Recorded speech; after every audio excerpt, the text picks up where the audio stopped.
about? Is it like a burrito thing? Is it just a burrito thing? It's not a It's burrito not. thing. It's really not. It's there's like a tortilla it's like though, a right? Yeah, cornmeal. are. No, There it's are not a one, tortilla. It's There's like not a cornmeal tortilla. Okay, surrounding so the I do filling, not know what a and you tamale steam is. them, and it's the things that get wrapped in corn husk. Is it a vegetable? No.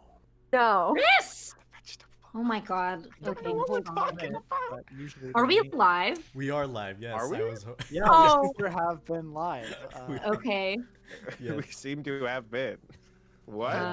On this Well, week's episode of everyone. Monster of the Week, Chris What doesn't know what is tam- tamales are. I would like to know. I would like to learn.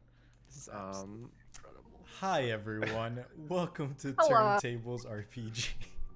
I hope you enjoyed this small little sneak peek into the conversations that we have just all the time, really, in some way, shape, or form. I feel like I need to look up tamale now. Literally just Google tamale, and you'll have all the background that you need. Okay. I'm done. Sorry. I am Saul Padilla. I am tonight's keeper. For those of you who are joining us for the very first time, we are Turntables RPG. We're an experimental tabletop role-playing stream where we take turns telling a continuous narrative by cycling through keepers and players from our cast that you see before us. Unfortunately, one of our players is out sick tonight, so please join us in sending, thoughts, prayers, positive vibes, just like a whole bunch of good stuff to Dustin, so that he can get better soon. And welcome our producer Eric back onto the show as our guest player, and his amazing character Birdie.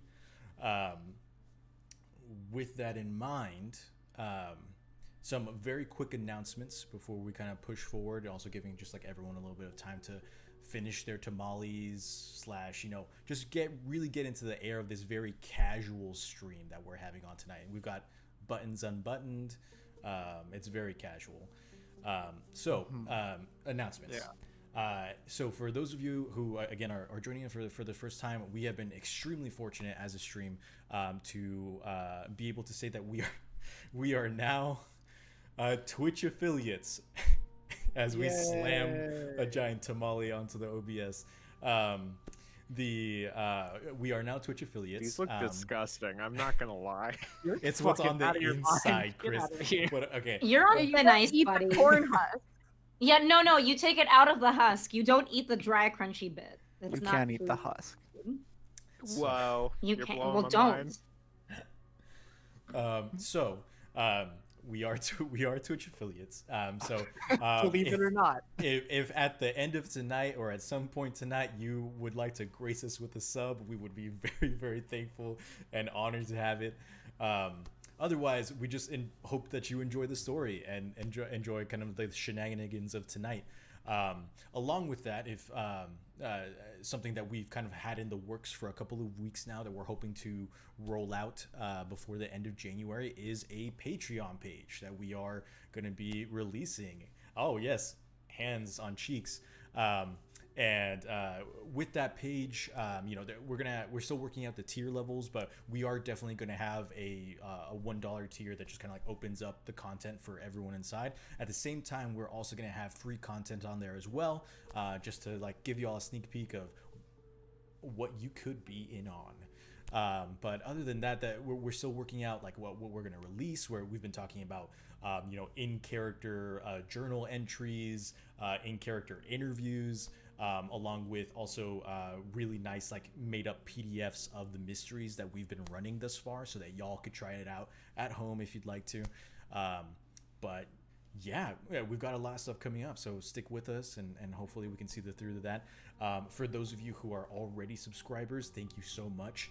We are currently in the process of building out our emote library to release to you in the next coming weeks.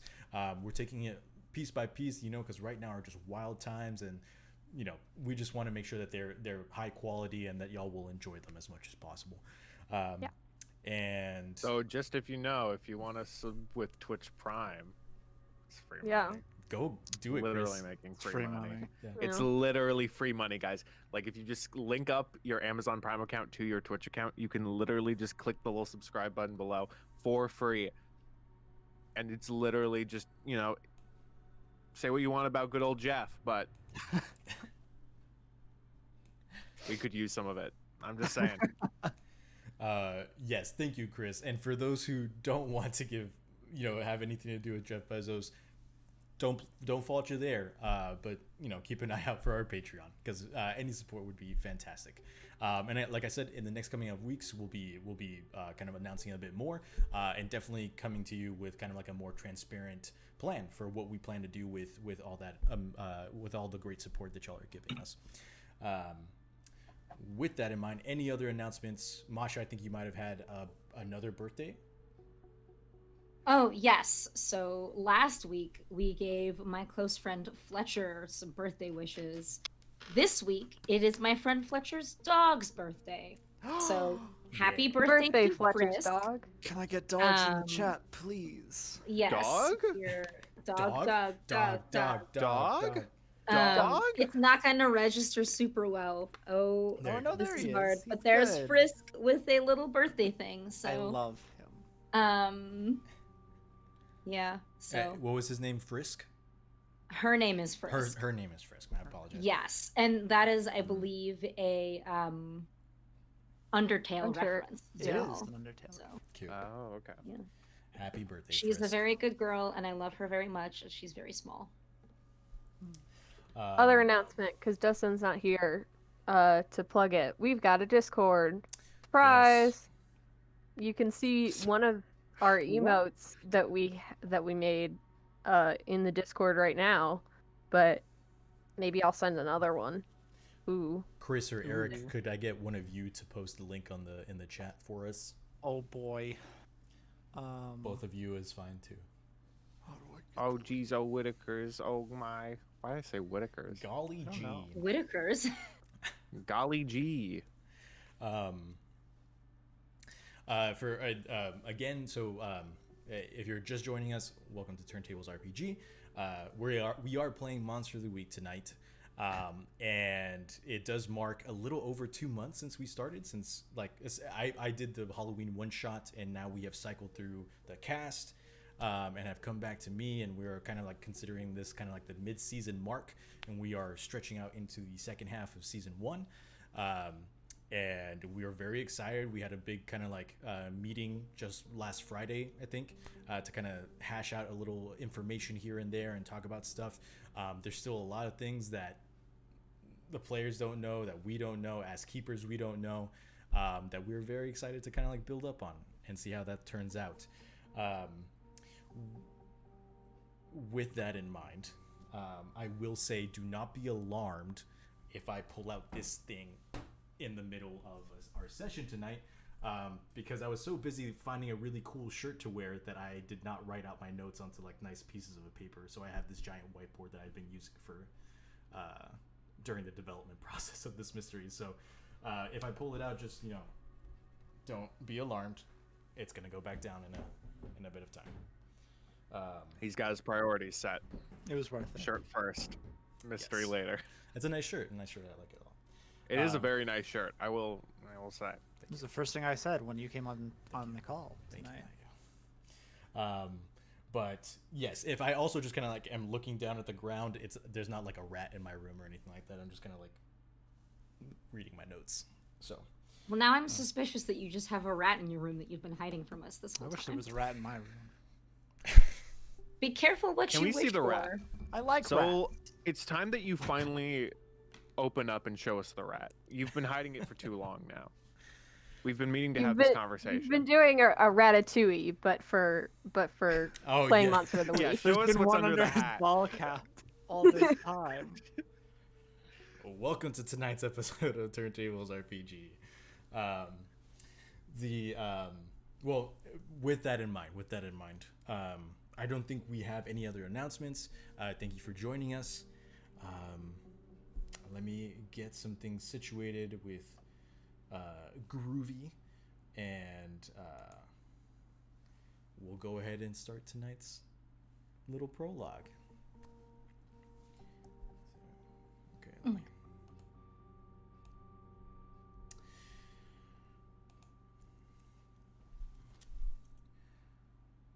Okay, 1 second, because the music just shifted up. And there we go. So, we open on a cloudy night. It's approximately 11:30, 11:40 at night. There's a desolate, empty, abandoned parking lot. In the back of the parking lot, we can see a large grocery store structure that says saves a lot, food and grocery. The light is currently turned off. In the parking lot, we see a large mobile blood bank. It's kind of yellow in color, and there's a dingy kind of like white light turned on the inside of the back. On the side, you see in red letters it says A positive blood bank. In smaller letters underneath, you can see that there's like kind of like a little, tidbit, a little logo, and it says, when making a positive change to B negative or B positive, doesn't matter. Anything helps, and that's no typo. And there's like a little like picture of a red syringe with a first aid cross on it, and the camera kind of pans in, and we see two men currently talking, in kind of like silhouetted by the light inside the mobile blood bank. One of them is emphatically moving his arms towards the other, and he says, "It's not Weatherman, it's Wellerman." And it starts as, "Soon may the Wellerman come." Okay, I'm gonna put up the phone and we just sing it together. I have the lyrics right there. The other guy says, "I swear they're saying Weatherman." Okay, I'm positive they're saying Weatherman. Also, it's like a boat in a storm, right? It makes sense that it has got to be Weatherman. And he says, "Whatever." Okay. The schizo freak just left. Okay, so make sure his blood is all bagged up and in the right box this time. Okay, I don't want to have to explain to Smitty how you messed up this time again. And make sure not to get too distracted with your tic tac. And the one who was very ready for the shanty talk is shanty TikTok, whatever it is, kind of like throws his hands up in the air and climbs onto the back of the vehicle and begins to head towards the back, where the camera follows him. We see that there's like a very nice kind of like recliner chair with broad kind of armrests, a strap on one side, and there is kind of like a large IV pole with a bag of blood, still freshly pumped in, kind of swinging from the momentum of him stepping onto the vehicle. As he unhooks the bag, he looks around and he sees that there is a kind of like a black binder. And he's like, "It's the wrong ledger to have out." He takes it, closes it up, and kind of tosses it through a small porthole in the front that leads to the front cabin. He then takes the bag of blood off the pole and sticks it into a large blue container that seems to be frosted in. He opens up the lid, and there's like a tss of just kind of like cold air that kind of like leaks out as he places it in. You can see inside there's maybe halfway filled with just bags of blood, with different markings with people's names on it, with the markings of their blood types: AB positive, B negative, O positive, the whole shebang.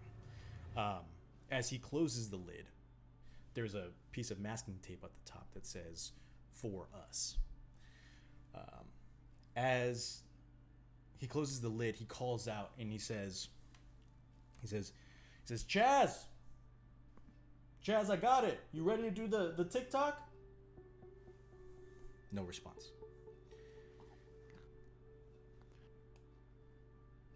Instead, as he kind of walks towards the edge of the mobile blood bank,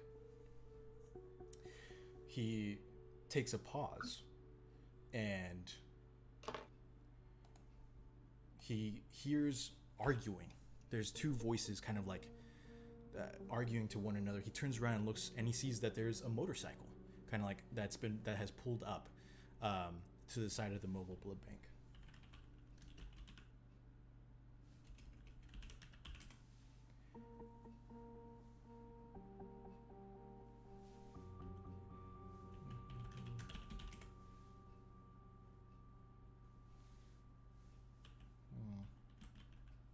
Maybe there we go. As he steps out of the vehicle, the ambulance begins to violently shake. It just slams into the side, and the two wheels kind of just like pop off the ground and slam back down onto the ground. And immediately you watch this one individual, his eyes kind of like, his pupils widen, and you see two fangs pop out of his mouth. And he begins to kind of like stalk around in a more kind of like predatory pace. And he's like, Jazz.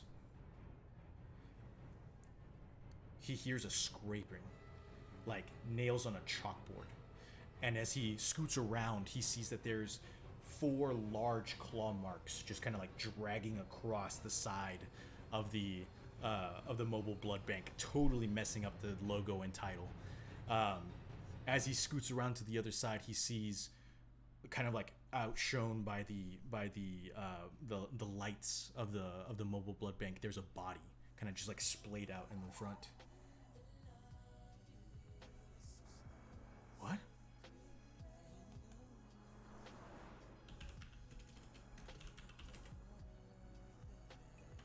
Is this part of the plan? I don't know, but like I kind of dig the music. I kind of dig it. But I kind of dig it. And then a pop boy band comes around and then the a pop boy corner. band. It's fine. I wasn't trying to build suspense or anything. They're the ones There's a doing the body slammed up against the front of the vehicle. And you see, as the body's just kind of sitting there, the light from the headlight is beginning to kind of tint over with his blood as it kind of like begins to kind of like pool around it. You see, he kind of goes down to check and the pulse, and as the camera follows, you see that it is kind of like a middle-aged, maybe early 30s man wearing a leather biker jacket, and his eyes are glazed over, gone. And it looks like his chest is just bloody. You can't really see it, like what the wounds are. It's just kind of like bloody in and of itself. He kind of pulls his hand back and he sees the blood on his 2 fingers, and just quickly kind of like, before kind of like shooting out to the side, as he gets closer to the side, he hears one more kind of like gut-wrenching punch through metal. And as he looks the other side of the mobile bank, he sees 4 kind of like large finger-like claws piercing through the side of the metal. And from where those 2 claws are, he sees some dark blood just beginning to drip down the outside of the vehicle, before the claws just puncture out. And he hears a body thud on the inside of the blood bank. At this point, he is on edge, and he just begins to book it. He runs away from the blood bank. He runs across the street. There's a small like patch of like trees kind of closed off in the distance. He's panting, and slowly but surely he trips on a tree root and just slams down on the ground, leaves flying everywhere. Panting, he continues to look around. His eyes are no longer dilated. His fangs are gone. Instead, he begins to sweat more and more, and leaves are sticking to his body. He pushes himself up against the trunk of a tree, and slowly but surely there's like dun dun dun dun dun dun, this just like heavy, like this heavy weight on the ground as something paces towards him. The camera begins to pull back. We only see the trunk and maybe the sides of his 2 arms as he's leaning back behind. And all we watch is the tree just snap in half.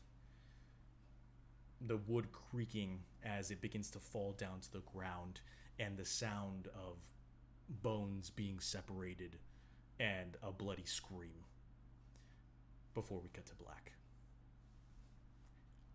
Welcome to Turntables RPG.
We're back.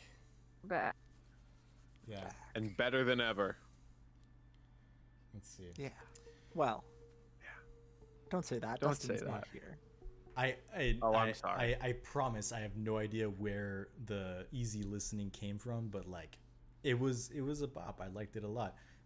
I swear I listened to that file all the way through, but you know, what's life without its little mysteries? I suppose so. Can't be like that sometimes. Do be like that. As we open up, we find our group in kind of the middle of a lot of juggling and operation. It has been 2-3 weeks since our gang's last adventure with Bigfoot. It's mostly been a lot of ping-ponging across the railways of the United States, trying to stay away from staying in one spot for too long. In that time, the Extraplanar Control League into the investigation of paranormal and supernatural events, also known as Eclipse, So proud of you. thank you, has been in contact with the group. Since the mob of rogue magicians wearing bunny masks had stolen their way into Old Texas defenses and almost stole the Book of the Evening and did manage to beat up Chuck Duvall in the process, they have been placed on a red alert on Eclipse's radar. In the span of these weeks, Eclipse has been gathering information as best as they could. They've wrangled in some different organizations and teams to help them in this process, and they have created an elite strike force to uncover and neutralize this threat.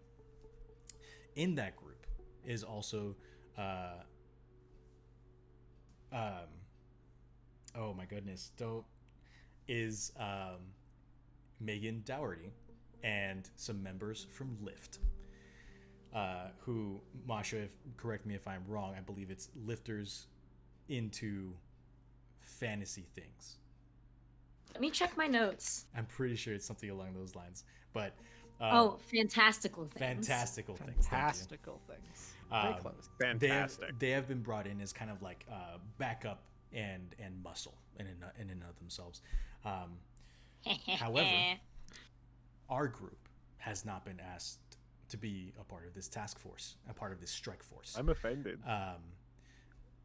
Agent Sophia Barrett of Eclipse, her reasoning behind it was, if we are in possession of the Book of the Evening, we can't be taking it straight to the enemy. Therefore, to make sure that our interests are kept in the forefront of this group, our team member, Alex Rose, has gone off to help and work alongside this strike force. Also doesn't help that Megan Dougherty is there. And I'm sure he was very excited to see her again. In exchange, to make sure that our numbers were not too dwindled, Lyft sent us an old friend. Eric, if you again would introduce your character. Who, me? Yes, you. I am Bertolac de Hot Dessert, the Lord of Green Castle. I'm playing the constructed playbook. I carry a big axe and I look like I'm made of wood.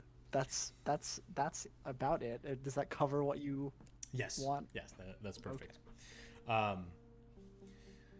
So now that these events are kind of like happening in the background, Old Tex has kind of been tapped on the shoulder to be kind of like the relay communicator between this strike force and our team. Rather than using a satellite trace that could, or a satellite communication that could possibly be traced or hacked, they're using local ham radio signals to connect to Old Tex and make sure that communication is relayed between the two groups. So as the group kind of pulls into an old rail yard in West Memphis, Arkansas, a current hollow screen is projected in the lounge car. Teddy's kind of has his feet up on a chair, kind of like chewing on something, looking at the screen. On it, you see that there is a launch pad. There is a large shuttle, kind of like on a countdown for launch. And you see that he's just very pensive, looking at one specific kind of like module in the makeup of the shuttle. When suddenly another screen pops up. On it, you see the familiar face of Detective Kennedy. Though now he is Agent Kennedy. His grizzled kind of salt and pepper face kind of still very, grisly and not very friendly, speaks out to the rest of you. In the cart is Birdie, Anne, Teddy, Chuck, and Apophis. Birdie, Hello, it's me.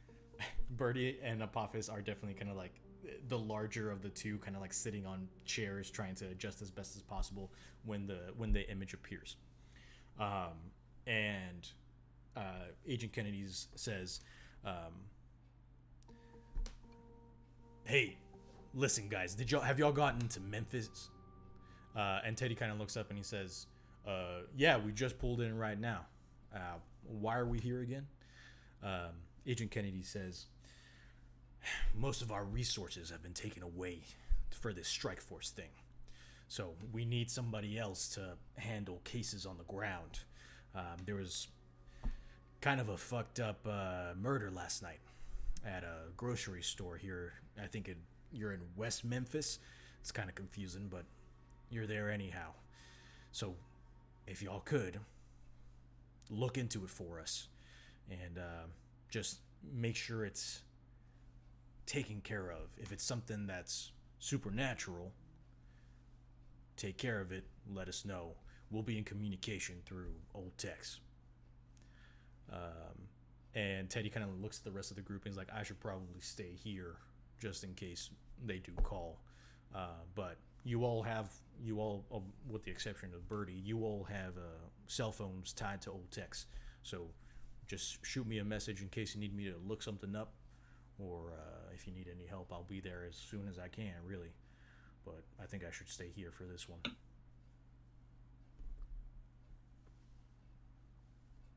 Cool. Chuck's sort of been eyeing Birdie the whole time because I don't think he ever met Nope. Birdie, Yeah, not properly, no. and he's just sort of like, he sort of leans to Anne. "Why is there a giant tree man? Is this one of your cosplayer things? Or is No, this no. literally a giant tree? It gets hard to tell sometimes." No, he's a guy. He's Because back in the 80s, it was usually like if I saw a giant tree man, it was literally a giant tree man. now people, people have gotten really good at these costume things. I don't. It's kind of scary. I he's definitely like a guy. I don't think it's makeup. You can, Oh, I okay. mean, if you'd like, you can pull on it and see what happens, but he looks like he I could feel hit like that pretty would open hard, up a lot of so- problems. Chuck turns to Birdie. So, big tree man, is that your thing? Is that your thing, you big tree man? Well, I do look. I mean, I am comprised of wood largely. I'm not a tree per se. I don't. There's no flowers and nothing. I really don't grow Well, many trees don't leaves have- either. Well, okay. I never really stopped to Do you- consider how much of me was tree. Oh, okay. Do you need like water? Do you can you grow more? Like, No, I've never felt the desire to drink. Not in a long time. I've certainly felt the desire to Okay. drink. I've never felt the need to. I suppose. okay. Very cool. Nice to meet you. Yes. Yes, likewise. Is Lyft like an old thing? Like, has it existed for a while, or is it like a generally new organization? Masha? Question to Masha or the keeper, whoever wants to. I would say that Lyft probably came about when bodybuilding got really big, like with people like Arnold Schwarzenegger and them. I'm picturing like Venice Beach. Like what is the big gym there called? Golds? No. Hold on. No. Isn't there a Gold's Gym on Venice Beach? I think there is. Yeah, it might be Gold's. Oh, it's called Muscle Beach, I think. Okay. Oh, okay. That's so So what- inconsequential to all of this, but I think they've been around for a few decades, so not as long Okay. as some of the other organizations most likely. But I'm just trying to check if Chuck would be familiar. Like, Chuck's like, okay, I think I've heard of this thing. That there's just so many new acronyms and people who are like, oh, I can fight monsters now. It gets very confusing for me. I try I don't know. I don't Yeah. know. Is there anything that y'all would like to do within the train? Anything that you want to RP within Old Tex before y'all head out to the specific specific crime scene? I will say that Agent Kennedy did manage to get y'all basically some base credentials to get through the police line as best as possible. But once you're through, it's kind of up to y'all to ask the right questions and figure out what happened. Okay. Chuck leveled up last time. And I feel, or due to the experience, and so I feel like the thing I took should be addressed, where I took the crooked move artifact. Okay. And so what my imagining, my thought process is, so I'm going to take a protective amulet, which as 1 armor magic recharge. I think in story wise, I think Chuck's going to be like, hey, Teddy, you got anything to stop the pain? I got kind of not drugs, maybe drugs, but not drugs right now. Obviously, therapy is one thing, but right now I'm talking about physical pain because I got kind of really roughed up by those magic guys, and so I'm trying to minimize the stuff. So I was just wondering if you could throw together something for me. Cool. Let me ask you something really quickly, Chris, about kind of the how you want this mechanic to work. Essentially, do you just want to have this kind of +1 to your armor up the entire time until it's essentially expended by that first hit? Okay. Yeah, I think so. Or because all the move says is you found a magical artifact with handy powers and kept it. Pick 1 protective amulet, 1 armor magic recharge. Okay. I think Armor can be a lot of different things. A lot of people think it's like Kevlar. I think a lot of people think it's like, medieval armor. I would argue that fast reflexes can also be kind of like, an armor in and of themselves, to be able to kind of like brush off a bit of the brunt force. And seeing as kind of like maybe Kevlar would be very restrictive or medieval armor would be very heavy on you, I think Teddy goes into the back and comes out with kind of like a small item cupped in both hands. And he says to you, I've been actually working on this for a couple of months now. It's not perfect. It only works essentially once a day, but I would apply it now. And he unveils a seemingly normal bottle of Vicks Vapo Rub. And he hands it to you and he says, you just unscrew it, kind of lather it up wherever you want.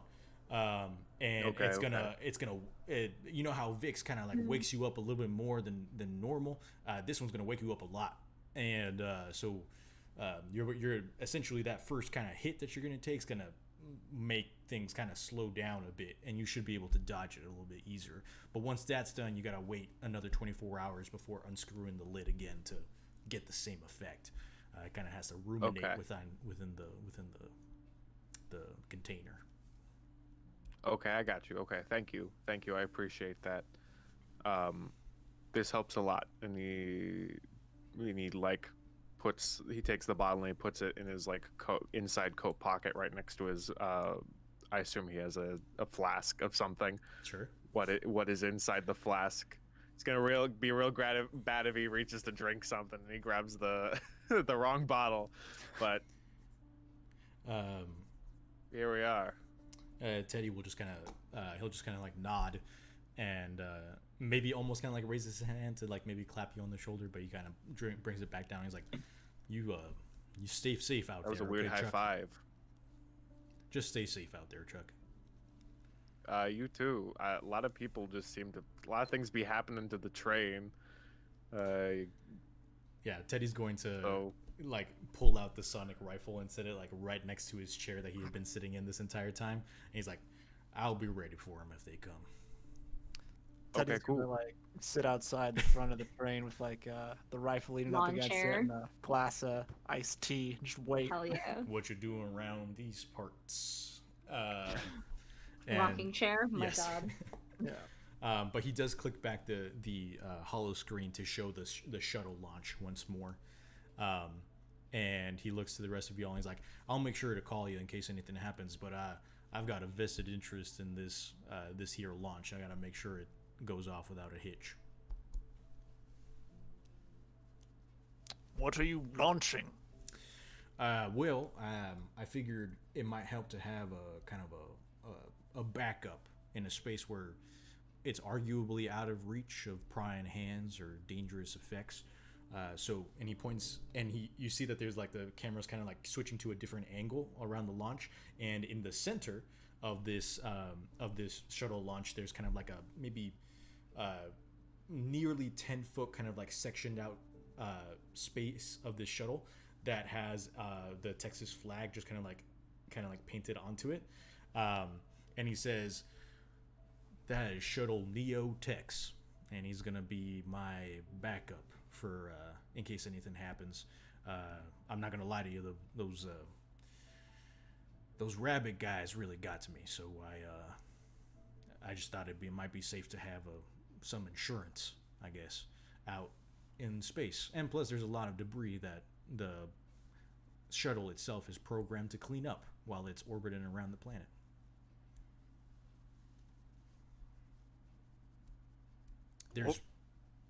There's metal floating in space, and it's kind of cluttering up. I don't think I understand. We'll put the metal up there. Oh, I got you. No, here. Okay, Were so they here, trying I'll to explain. ladder? No, the metal is just kind of like see. it's the result of like meteor showers hitting satellites and the space stations and just kind of rendering them to pieces. And there's no good way to clean them up unless you have a capable station nearby with a robot arm. Metal from the gods, then. Well, it's technically it's man metal that we shot up to the gods and kind of got stuck there. Why would I you mean, try honestly, to in launch? this line of work, it could Don't be gods. shoot the I- gods. Has man waged war? Have we fallen so far in these years? We are waging war upon the gods. I mean, I'm not gonna get into atheism Why with would you you, launch but metal into the heavens? I don't understand. to see what the heavens are like. It's one of the greatest accomplishments man has ever done is reach the That is- moon. That space is not ordained for us. So wait, Except do for you me. think? Hey, hold on. Space So is what for- do you think out of curiosity, Tree Man?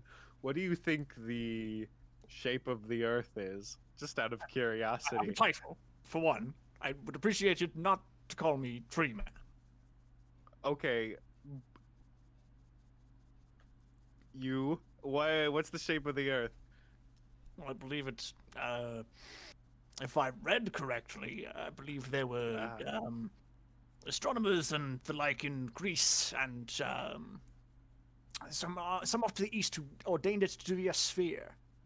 Okay, good. We're I good. would We're like to good say guys. that we did it first. Us Egyptians were the first to prove it as a sphere. Okay. Well, Good on you then. you guys can argue about that one.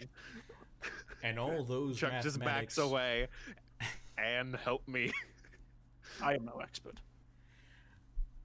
all those mathematics and Wow. all that theorizing led to this. And then you see 3, 2, 1, this cloud of huge smoke and fire begins to kind of burst underneath the shuttle as it begins to rocket tremulously up into the atmosphere. Teddy takes off his hat and kind of just puts it to his chest as he watches it fly off into the atmosphere. Anything else on the train?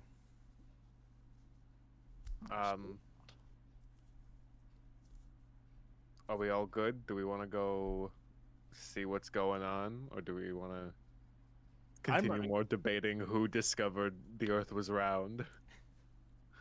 I am more than prepared if you lot are. I Okay, am Tree Man. also prepared. And is there anything that you're wanting to do at this moment in time, or do you want to hold that off for later?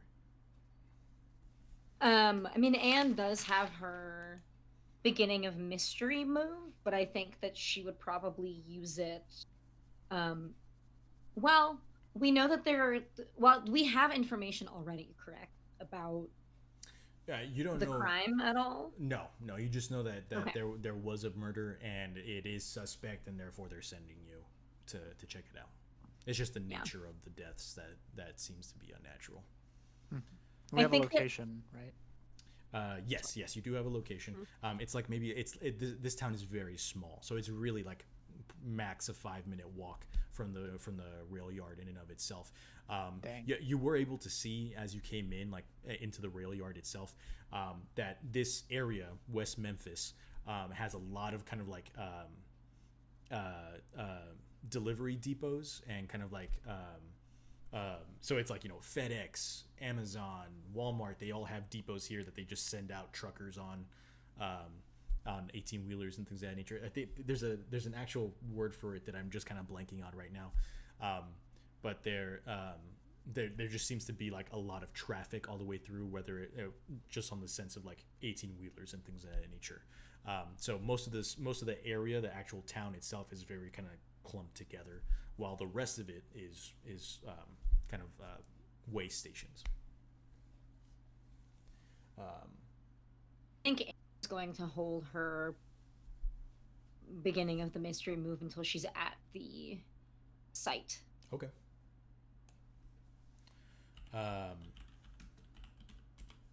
So y'all managed to make your way over to the Saves Lot.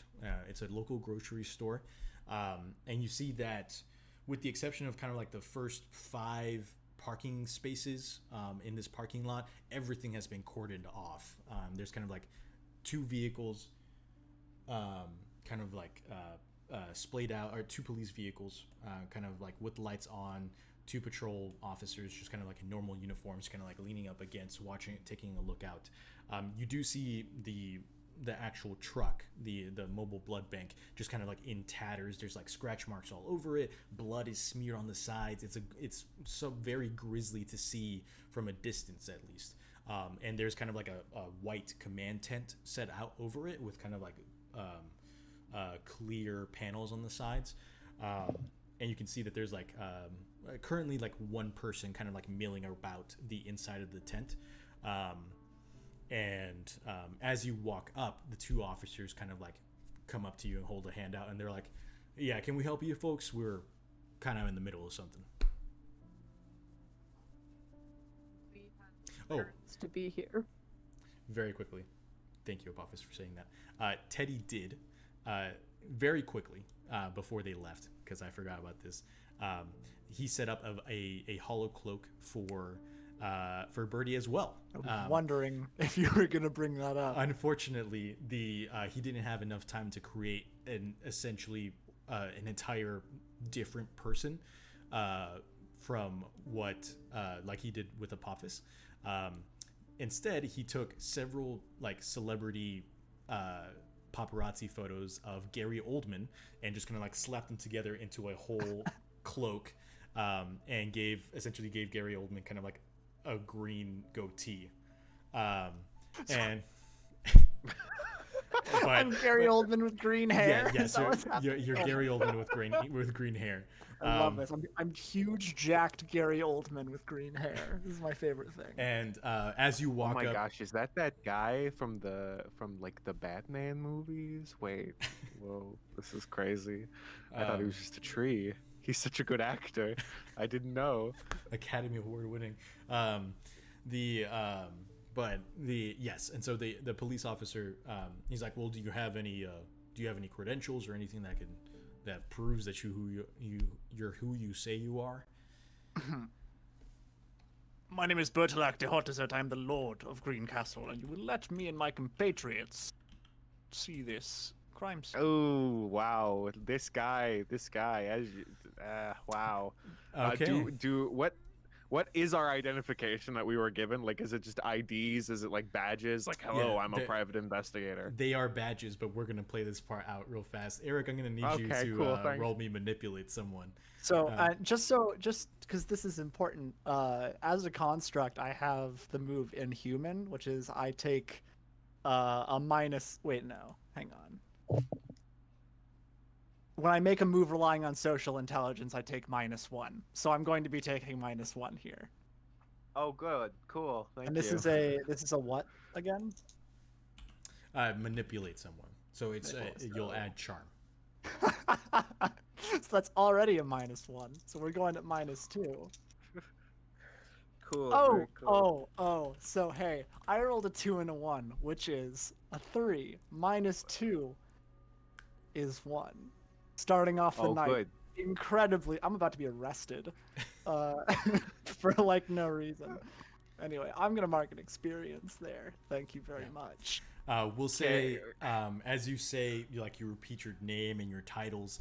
You kind of take a step forward, and the officer kind of takes a step back and he says, "Aren't you Gary Oldman?" Can Chuck step forward? Yes. And pipe in, hello, sorry, private investigator. This is one of our, you know how it is where like actors try to like learn more about roles before they take, they hang out with cops or whatever because he's about to do a role with a cop in a movie, as a cop in a movie, and so he's just trying to learn a little more about the role. I don't know exactly who his name is or whatever. That stuff, it wasn't disclosed to me. It was all done with our supervisor, but he's trying to get some on-site experience. So I excuse, he's all he's just acting types, not all in there. For the keeper, Yes. don't we have like access? Didn't Agent Kennedy say that he got us? You have badges. No one has shown the badge as of yet. Okay, I I show think my that badge Anne as would I'm show saying the this. badge.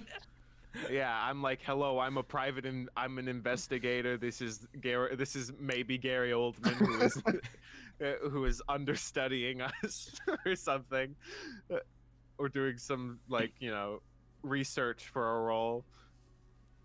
So the It's like officer, the officer takes whoever offers the badge. He takes the badge, and he kind of just like gives like a side eye to Birdie as he kind of like walks around his patrol vehicle and just kind of like goes to his computer and just like double checks all the credentials and things of that nature. And then he comes back around and he says, "All right, well, make sure that Mr. Oldman doesn't mess with any of the evidence." God, it's a secret. We're under contractual obligation. I'm so sorry. He's like, "Shit!" And the other officer kind of looks up and he says, "What?" And he's like, "It's Gary Oldman." He's like, "Fuck off!" Oh my gosh. I'm not Gary. Okay, cool. Thank you. Who is? No, stop. He's method acting. You know how it is. They get so into character.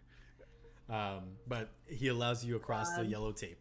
As y'all are walking towards the command tent, you hear the sound of two motorcycles kind of like rumbling down the road. You turn around and you see two motorcycles, two bikers kind of like turn a corner and begin to like turn off their engines. They're just like two men right now. They're both wearing kind of like bandanas across the face so you can't really see anything, but they're in the process of kind of like, standing their bikes up and going to go speak to the police officers. But that's just kind of like something that you see on the way up.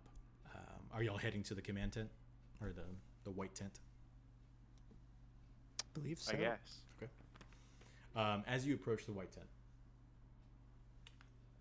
you enter through a flap, and you see that several parts of this tent have been partitioned out by white curtains. And there are several items that have been kind of like moved out from the truck into these little partitioned areas. You immediately, the thing that kind of hits you the most is just the smell. It smells like shit and rotting bodies. It is a very disgusting smell. You don't know where it's coming from, but it just kind of assaults all of your noses as you enter into the white tent. As you enter inside, you see a young woman, approximately in her early 30s, kind of with lavender-colored hair, kind of tied up into kind of like a bun. And she kind of walks up to you. She's wearing kind of like a white lab coat, and she's taking off kind of like bloody gloves and kind of like tossing them into a hazard space. And she walks up to you and she says, "Hi, I'm Violet Hennings. I'm the lead forensics examiner. We weren't expecting anyone. Can I help you?" Yeah. Private investigators, and also maybe Gary Oldman, who might be preparing for a role. The point is, we're not telling people. Oh, we're not Gary Oldman. We're not Gary Oldman Correct. for sure. We are No one here is Gary Oldman. Okay, Gary very cool. Youngman. Thank you, Birdie. We can't promise. Okay. She My name is Bert. she kind of like Okay, looks, Tree Man. She looks Birdie kind of like up and down, and it's like I'm pretty sure Gary Oldman is actually pretty short. He's like maybe like I'm and like she, a whole foot taller than Yeah. Gary Oldman. and she kind of like looks at you and like she sees like kind of like you're like it's not essentially muscle per se, but it's like kind of like tanky, kind of like big, kind of like stocky, kind of like build, and she's just kind of like, sure, yeah. I won't say anything if you promise not to explain. Never do. I will not consider. explain any further. I am so sorry. What is GroovyBot doing right now? I don't know. I have muted it, so I actually don't know what's going on. I think it's It's playing something. It's playing like R&B again. Yeah. it's okay. No one else can hear it. Oh Very God, this is interesting. it happens every time. I'm Yeah. like, why is this happening? And then you're just like, the audience can't hear it. Yeah. Just you, Masha. Now they all think you're insane. No, I hear it. I heard it anyway. It's just like there were like record scratches, and then it was like, Yeah. I don't know. It was really, it's just It was this dissonance. quite between good. what you were saying. All right, so y'all are Okay, inside the cool. command tent, currently Very speaking Yes, with Magic. hello. So what is the diagnosis? Death. Okay, well thanks for that. I appreciated that one. I was specifically looking for cause, you know. Well, currently there's kind of a lot of different factors that we are currently analyzing. I can walk you through, but I'm afraid I have more questions than I have answers, really. She kind of pauses and she says, "None of y'all are squeamish, are you?" No. Not anymore. Cannot say so. You know, Okay. yeah. Let's start with the bodies, I guess. And she kind of walks to one of the canopied areas, and she takes two kind of like plastic gloves and completely clean. And she's like, "Go ahead and put on your PPE." And Oh yes, of course. Safety first. personal protective equipment. So Oh, I see. Thank you. I forgive them. They're noobs.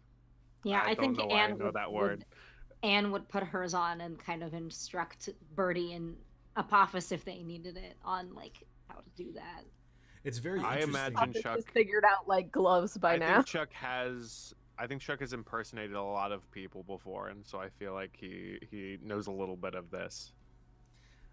It's actually pretty interesting just because when Apophis tries to put on the gloves, you know, their hand is actually their holographic hand is a lot smaller than their actual hand, so the gloves like stretch out super far on top of their hands. But you know, Violet's a little preoccupied at the moment as she pulls the curtain and you all see 3 beds.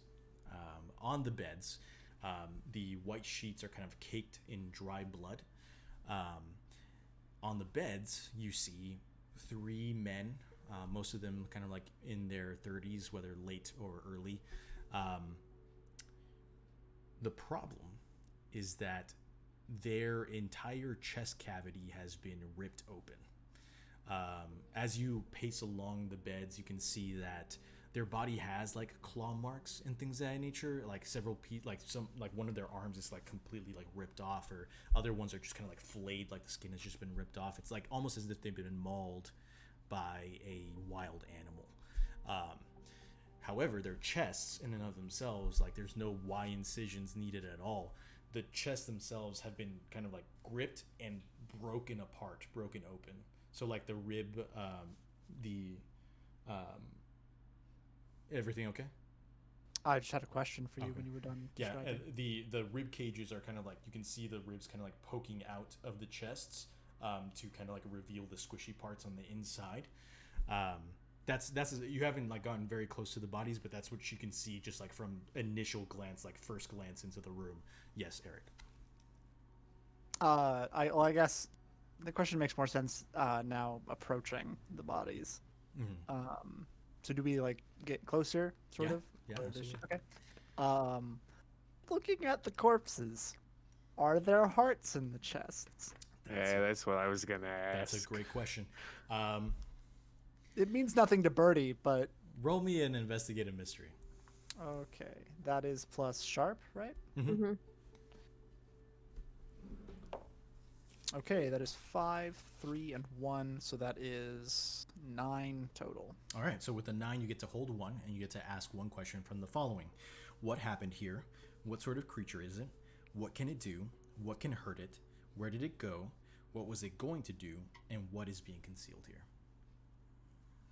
Okay. Did you roll 9? Yes. Can Apophis try and help out? Sure. Tell me what Apophis does to help out. Apophis has context for potentially missing body parts or like missing hearts specifically. So Apophis is going to bring up that knowledge to Birdie and then also look at bodies. Okay. And Apophis has probably some basic anatomy, just like knowledge just based off of like Egyptian mummification, and like he knows what different things go in all the little jars. Mm-hmm. I can't remember what the jars are called, but Canopic jars. yes. Yeah, so he's got like he knows 4 organs. Yeah. No, Um I agree. I think go ahead and roll me help out then. And I think it's plus cool. I almost rolled a d20, which is not the correct dice. Yes, I rolled a 17. You have been very helped. Please do not that- resist. That is it. That's a 9. Okay.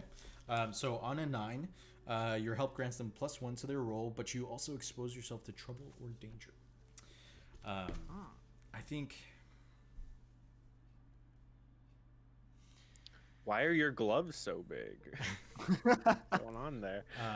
I'm going to hold off on that little trouble or danger for another little moment in time. But yeah. Eric, you get that +1, so now with a 10, you get to hold 2 questions instead.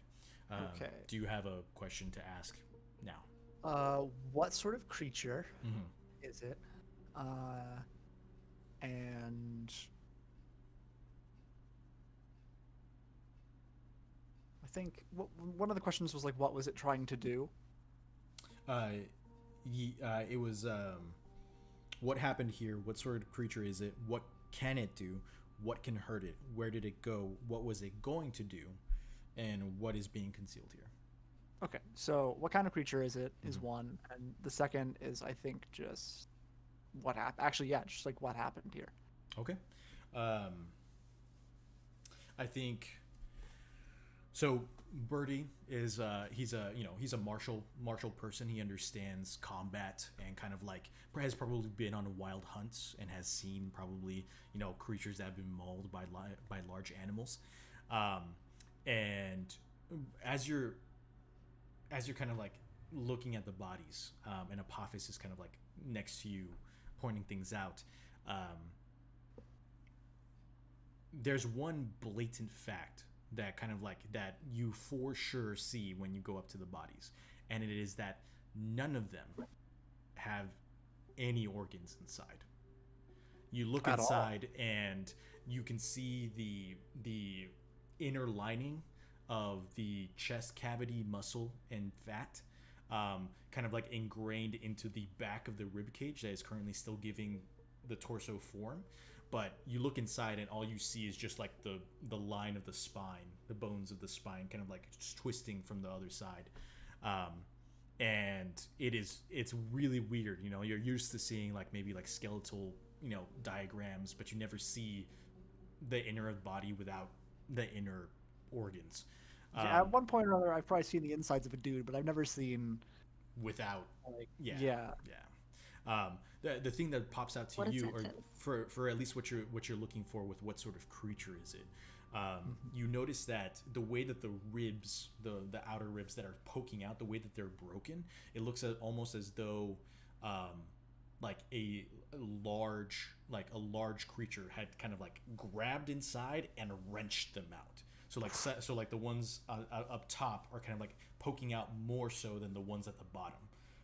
As if by brute force something grabbed and pulled.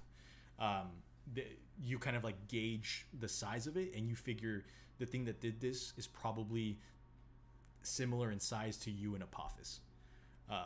Just kind of like grabbed and pulled, for all of them really. As for what was it going to do? That was your other question, correct? it was It was what happened here. Oh, gotcha. What happened here? Yeah. You say, what happened here? And Violet kind of calls out and she says,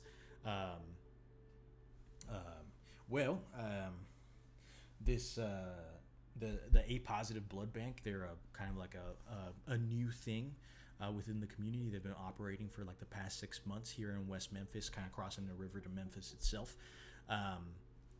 They're a nice nonprofit. I've worked with them maybe like a handful of times. They kind of go around the communities collecting different types of blood types so that our hospitals can stay stocked and full. I've never known one to operate at such late hours, but from what my team discovered this morning was that there was a struggle. Some type of large animal, possibly a bear, kind of cornered these three gentlemen and just went to town on them one by one. It wasn't kind of like a collective thing. And it seems as though the way that we kind of traced the different types of attacks, it was almost systemic, as if the creature was looking for something, but I don't think it found it, because all that we could find was just this mess. I'm sure that most of y'all have seen that some of these bodies are missing a few things. And she kind of like looks to you and she says, there's more to it than that too. And she walks over to one of the gentlemen who's kind of like the one on the rightmost side, and kind of goes up to their head. Kind of, you see that now she's kind of like, her hands kind of like reach around just this incision that has been made across the cranium, and just kind of like pulls back the top of the skull, and there is no brain inside his head. And she says, I've never seen this in my 10 years of forensics experience. I am completely baffled. Just from this, there's still more to show. She kind of pauses and says,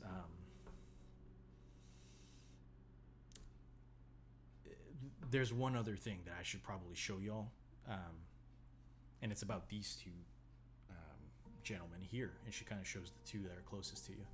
She opens up their mouths, and you see that all their teeth are missing.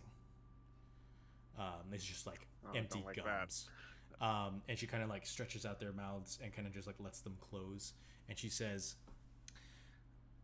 these two are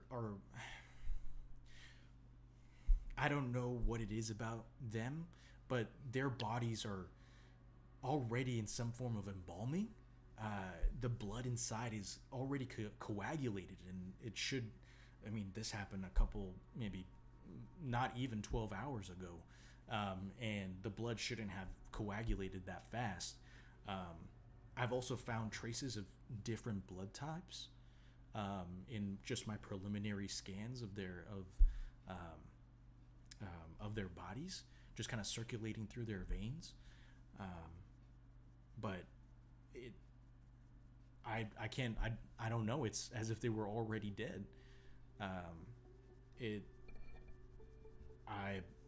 I don't understand it. The other question is, and she walks over to the one whose brain is missing. Well, all of their brains are missing, but the one that she showed you, and she opens up his mouth, and his teeth are all there. And she says, I don't know why their teeth are gone and his are gone. I don't know how a bear could do any of this. It is, I don't know where. I've been up for arguably nearly 40 hours now, just with the nature of the job, and this is kind of freaking me out.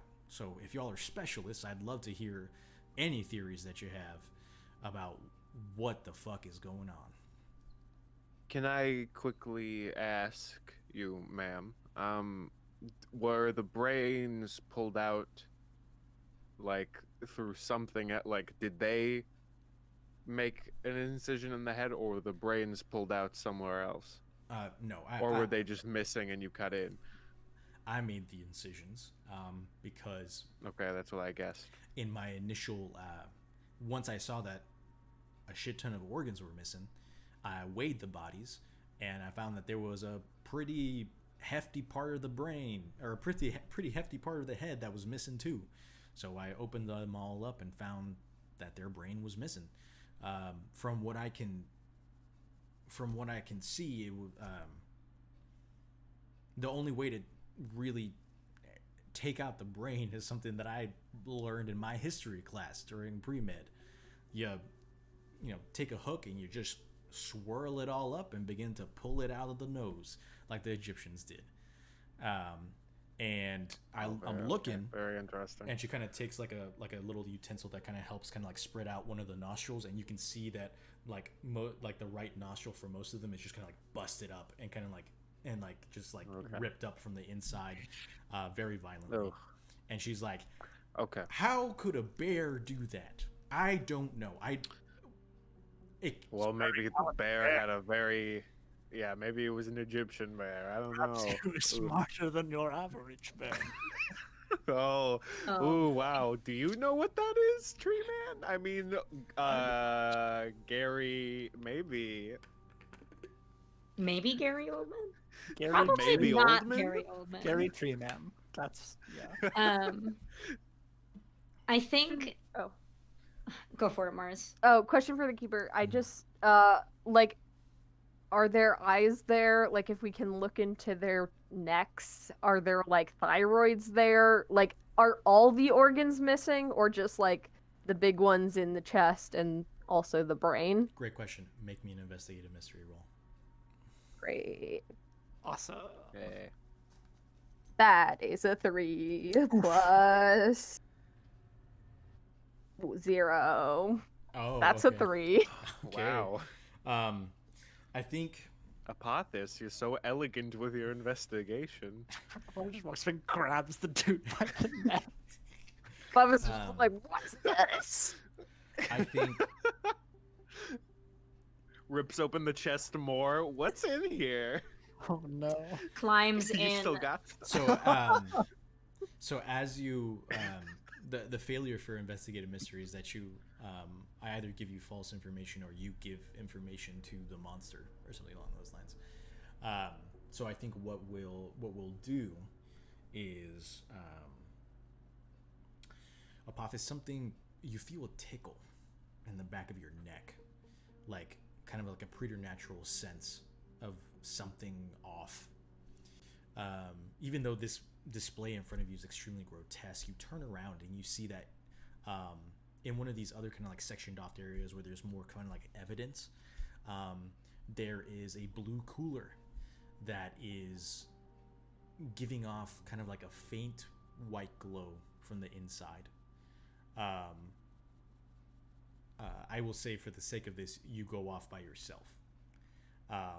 You're just kind of like a trance. You're drawn to it, and as you walk, you kind of grab the top of the lid and you open it up, and there's a static shock, and you suddenly don't remember what you were looking for. I'm gonna say, which one out of Birdie, Chuck, and Anne, who has the highest sharp? My sharp is +1. Okay. Mine is 1. 1 minus 1. No, mine just is, sorry, +1. oh. Just 1. Gotcha. Mine's +1. We're all +1, So- right? Okay. So then, Yeah. I mean, you all notice like Apophis leaving. It's kind of hard not to. As you all watch, you see Apophis kind of like open up the top, and you see like, you know, a spark of electricity race out from inside the cooler, and sink itself into where, you know, now, after being with Apophis for such a amount of time, this little red spark of electricity shoots straight into where Apophis's jewel is on their abdomen, and you just see them kind of like stand there, and then they just close the lid and come back to you nonchalant. Yikes. Violet kind of like takes a look, and she's like, "Well, that's one of their blood containers that they had. I'm afraid the blood's unusable now since it's not cooled down enough. But yeah, I mean, good eye, I suppose. Unfortunately, there's a lot of evidence that we haven't been able to catalog. If y'all want to help with that, you're welcome to. But unless you have any more questions for me, I'm gonna get back to my job." I think at this point, Anne is finding what is happening very strange. Not that that's unique. And she just says, I think I know someone who might be able to help with this. I'm gonna go make a phone call. She's gonna strip off her PPE, leave the tent, and just kind of look around for a quiet spot in the nearby area and try to call upon her superiors. Yeah, I'll say um, right in front of this saves a lot. There's kind of like a small little wooded area that's just like kind of like a corner of 3 streets. Not really a park per se, but it's just kind of like some trees here and there.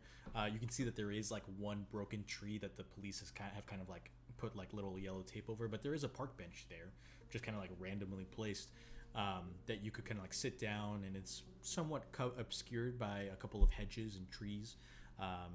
In this kind of like wide open space, it's relative privacy. Yes, Anne has learned her lesson that since her eyes glow when she does magic, she doesn't really want a bunch of cops to see this. Mm-hmm. But yeah, I would like to roll Boss from Beyond, my beginning of mystery move. Sure. That is plus weird. That would be a 10. So Okay. on a 10 plus, my superiors ask me to do something simple, and then I get to ask a question from the investigative mystery list. Sure. As you sit down on the bench, you get a call. You look down at your phone and you see that the number itself is star 69 6423. And as you hit answer and you bring it up to your ear, you begin to fall. You kind of like look around yourself and you just see like clouds of white against a white sky just racing past you, as you just kind of drop down in this weird other place. As you kind of like turn around, you begin to see like chairs, nicely stacked up in rows, or like sat out in rows. As you turn around, you begin to see right behind you, you see a secretary's desk, stark white, no computer, just kind of like, some stark white plants. And sitting where the secretary would be, is a horse. Just chestnut brown, nice little dot in the top of the muzzle. And the horse just kind of stares at you from behind the desk.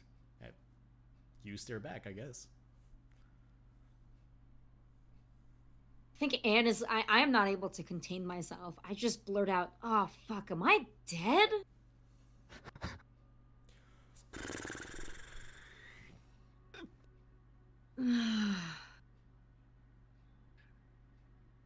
I am gonna walk up to the horse and like put my hand out to its snout to let it sniff me. I think that's what you do with horses. You see the horse just kind of like, turns its head a little bit to the side as your hand gets closer, and you hear a voice say, "What are you doing?" I turn to where the voice is. You turn around, there's nobody there, and then behind you, the voice says, "I'm right here. There's no one else in this room." I turn back to the horse and I say, "Hello?" "Hi." And you see the lips like flap and the mouth, and the horse Oh just kind my of say, God. "Hi." No, not a talking horse. And you see him you see the horse just kind of like turn its head and look at like a clipboard on the desk and look back up and say, "You're Anne Derelay, right?"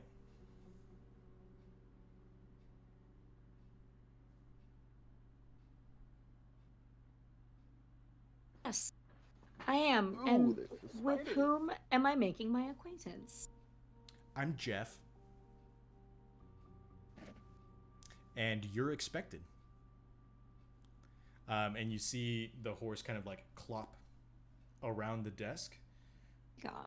and it just looks like horses are huge. It's just like a normal sized horse kind of like cantering across the desk and kind of like standing in front of you, and it kind of like canters off to the side, and it says, it kind of like bears its side to you, and it says, "Are you coming?"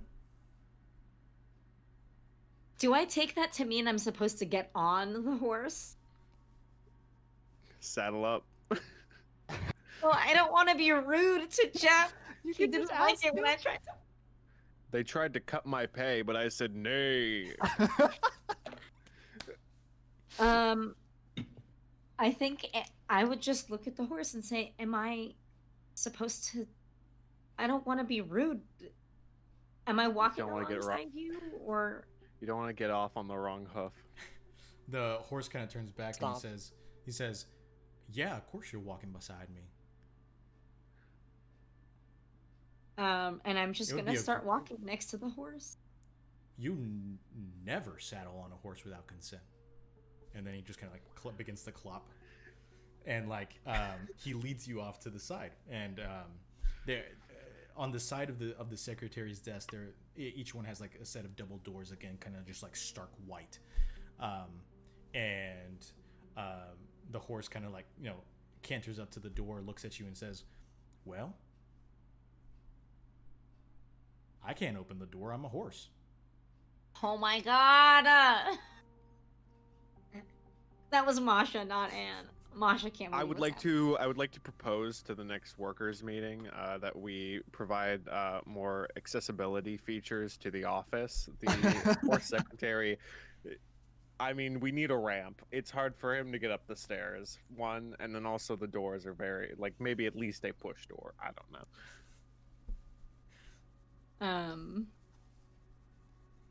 I'm gonna take another deep breath, put my hand on the handle, and open the door. All right. As you step through, Jeff the horse just says, "Good luck. They're having a day," and then the door closes and disappears. And Exactly what you want to hear.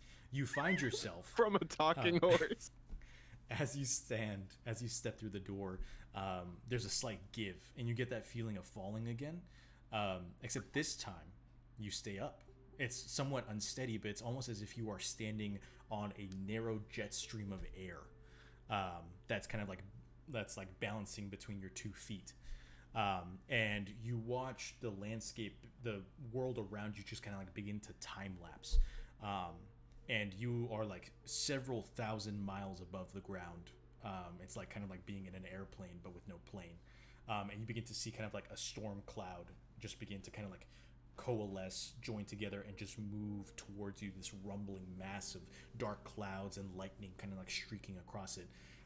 As it gets to you, the clouds begin to part out and just overwhelm you at all sides, before the clouds dissipate. They like pass by you. You're not able to turn around. You're just like facing forward, and now you're kind of standing atop of a wintry mountaintop. You can't feel the cold, but you can see the snow just kind of like wishing past you, and you can feel the wind hitting your body. But here, standing on this peak, just staring out at this kind of like gray expanse, you hear a voice, or voices. You can't really tell. It's kind of like it's the voice of a feminine voice, a masculine voice, a childlike voice, an elderly voice. It's the rumbling of clouds. It's the crashing of waves. It's several things at once. The cacophony just kind of like rushing at you from all sides. You can't really see where the voice is coming from, but it calls out to you and it says, "So you're finally here."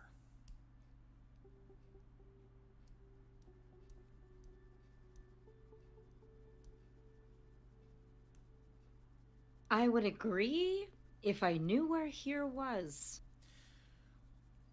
Fair point. Unfortunately, I can't really explain that to you. I'm afraid there are some things that mortal minds aren't meant to hear or understand, really. So you'll just have to trust me and believe you're safe. And who are you exactly? Considering my arrival, I have a guess, but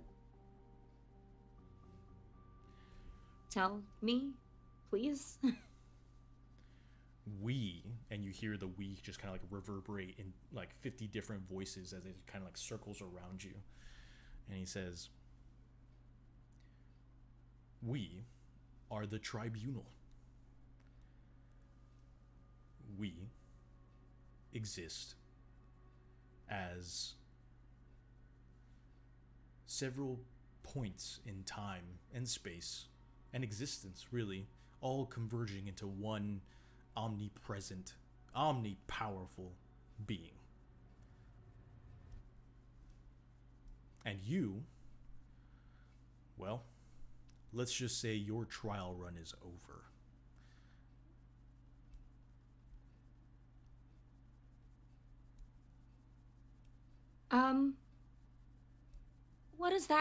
What does that mean? You've done adequately enough in your past missions to deem an in-person audience with us. And again, the us kind of like reverberates into like different voices.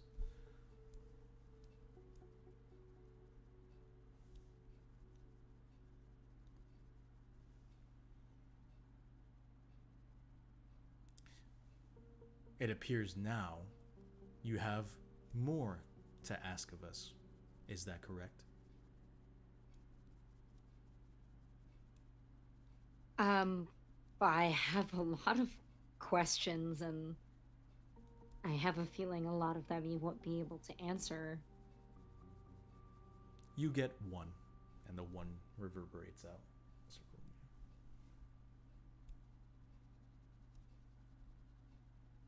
And I think, question to the keeper, Mm-hmm. my assumption is that I'm supposed to use my like investigate a mystery question for the mystery, right? I believe so. Okay.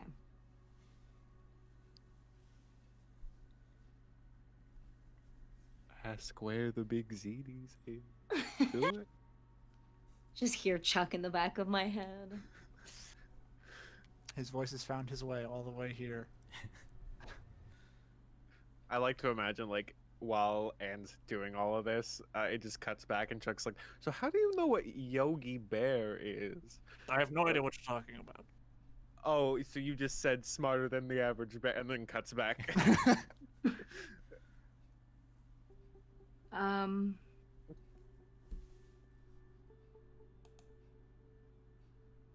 Well, Whatever. Masha's... No. Oh, go I for was it. just gonna say, with my failed investigative mystery roll, I leveled up, and so I took another summoned move, and that summoned move was absolute badass. I increased my tough by +1, so I now have a tough of +3. Jesus. All right. Hey, we have the same tough now. Yeah. Yo, That's we all Anne's have stuff, the same too. tough now. This is crazy. Does Chuck really have +3 tough? Yeah. I'm a tough 3 boy. Man, I don't believe that for a second. it says a lot about this group that y'all's tough are so high. It's almost as if you're afraid of like dying or something. It's I don't know what crazy, you're ain't talking it? about. You stand on the mountaintop. The voice is kind of just like waiting for your request.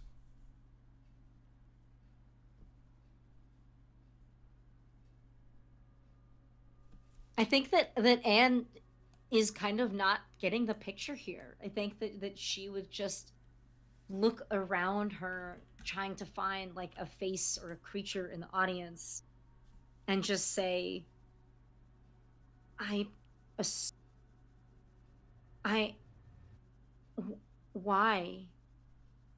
Why do I have the goal that I do? Why have you sent me on this mission?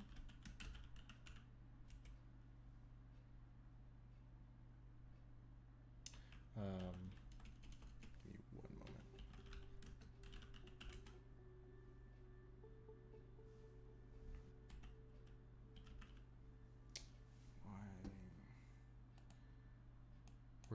Y'all are gonna have a minute of R&B as I fix this groovy. Uh-oh. That's all good. We should just have like an all R&B session one day. What an odd. Mystery in a jazz club. Dude, I can't believe you just spoiled my That would next be mystery, dope. which is gonna be so basically the whole mystery is supposed to take place at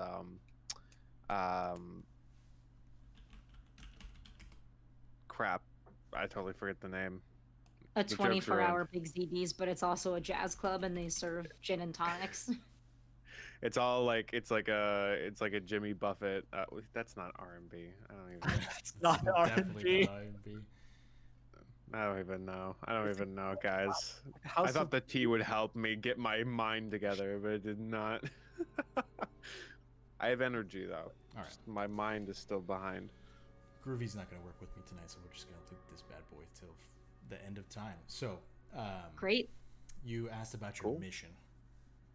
Yes, and I think that Anne would continue. I would continue speaking. I would just say, I know I'm here for Apophis. I know that our goal is the same, but why?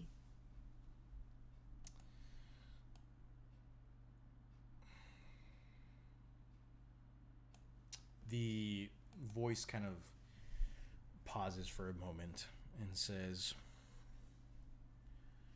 fine. You're an entry-level employee. Might as well put some trust in you. And you see the image in front of you shift away. And again, you're back in that kind of like white space. And you begin to see at the corner of the room, it's just kind of like a white box. Kind of like pixels begin to kind of like rift out and kind of like ring around you. And you stand on kind of like a craggy, rocky coast. It's dark, the winds are strong, the waves are crashing, and you watch this gigantic serpent just rise out of the water and begin to just like swim towards you, just like churning tidal waves, like crashing towards it. As it reaches you, the scene like flashes, and suddenly you're on top of a mountaintop, and you can see below that there are these huge beings, giants, kind of like smashing their hands into the side of the mountain and climbing up and climbing up and climbing up. And as the first giant, like as you're like watching those giants, another giant just kind of like lifts up in front of you, his pure kind of like gold eyes just kind of like raising up, like you are the size of like the tip of his nose, as he just kind of like rises up in front of you seemingly out of nothing. And the scene shifts once more. This time you're on the deck of a Navy ship, and the arguably modern day, it's metal. You can see aircraft carriers nearby, and you watch in the distance there's a flash of light, and suddenly a huge mushroom cloud just erupts out of nowhere on the horizon, everything beginning to turn black, kind of like almost as if the mushroom cloud itself is like absorbing the light itself from the sky. And you watch the mushroom cloud begin to crest up into that normal shape and then begin to morph. The roundness at the top of the mushroom cloud begins to kind of like oval out, and the red roaring fire, the atomic fire inside, lights up a silhouette of a snake, a cobra, poised to strike inside of this mushroom cloud. And as the shockwave runs forward, the scene shifts, and now you are standing in a courtyard with a dead tree in the center. And the tree is in a continuous cycle of life. You watch the tree bloom, blossom, die, and drop its leaves. Bloom, blossom, die, drop its leaves. And it's like a continuous cycle that's like seems to be sped up, that goes on and on and on and over, just kind of like in this little stasis, little courtyard. And the voice says again, you still don't see anyone, but the voice kind of echoes around you and says, there are cycles to everything. It is the job of the tribunal to make sure the cycles stay on track. such as this tree lives, is born, grows, dies, and so on and so forth. So does the cycle of the earth. In all different possibilities, growth and death are hand in hand. For the next stage of life to continue, there must be an end to the old one. Apophis is that end. It has been foretold. It is their time. And don't think of it as the death of a world, more as the opening of a new one. This must happen. We must make it happen. And you work for us. Therefore, you will help us help Apophis and the world. It seems as though you are still hesitant about what we can do for you, what we can do to help you help Apophis. Is there something that you wish to know or to be granted to help you in your quest? A show of faith, I suppose, that you'll be able to take back with you when you leave.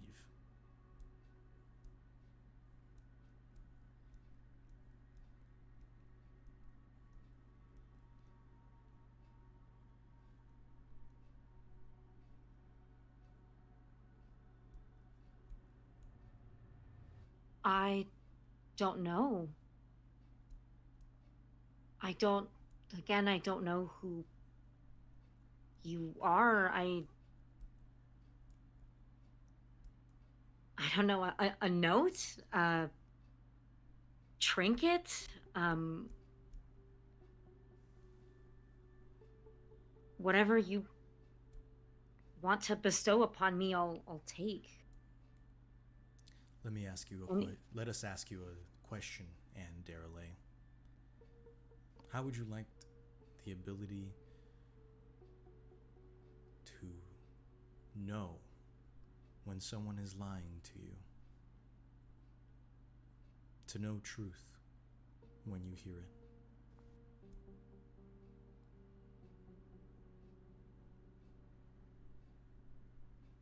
Yeah. This is something that we can give you. A show of faith from the tribunal to our newest employee.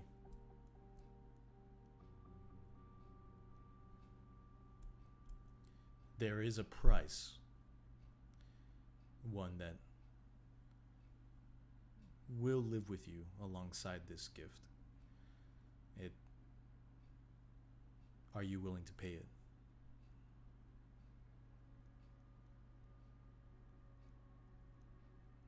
What's the price? Knowledge. It's a terrible thing to know when someone lies to you and when they're telling the truth. People often seek this knowledge thinking it'll give them peace, knowing, but that's the price, is knowing.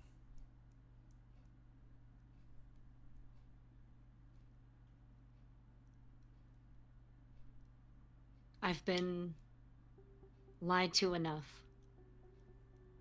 I'll take the price. So be it. And your world falls away, and you find yourself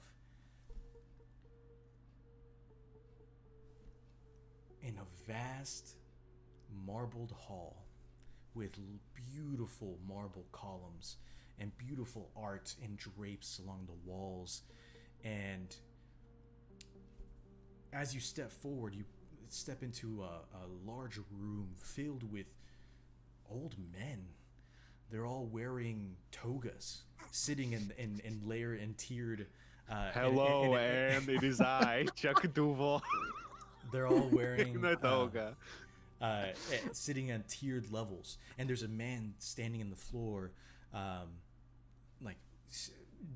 gesticulating an emphasis, and you hear words in Latin, but you don't understand them. As you step in, your body moves without a count, and you just walk down to the very first lair and sit down on one of the large benches. And the man, kind of like speaking out, looks to you and gives you a grin before continuing. And you leave, get dinner, go to sleep, wake up, and the next day begins. And that day ends, and the next day begins, and then that day ends. And slowly and surely you begin to live out the days of this Roman citizen. Just going through the days one day at a time, every hour at a time, 1 minute at a time. And you attend these meetings of these very angry individuals, just kind of like they're pounding on tables and they're griping, and they seem to be talking to you like, you know, you have to do something, like you feel called to do so. And every day after those meetings, you go back to that Senate chamber, and you get more angry. The person gesticulating, the one who smiled at you, he's lying. I know he is. He's lying to these people. He's lying to these men. And slowly but surely that anger builds up in you, until finally one day you and those angry men storm the Senate floor, knives out, and you stand in front of this togaed individual and you stab into him, and he just looks at you and he says, "Et tu, Brute?" before falling down dead, blood pooling on the Senate floor. As that happens, and your image flashes, and now you're standing in a closed off grove. There's a handful of Roman soldiers behind you, spears at bay, shields up, and you walk toward this middle-aged man with flowing hair and a goatee, and you say, "Rabbi," and then you kiss him on the cheek. And the centurions rush forward and grab the man and begin to haul him away. And you sit down in the grove, and a single tear falls on your cheek, and you flash.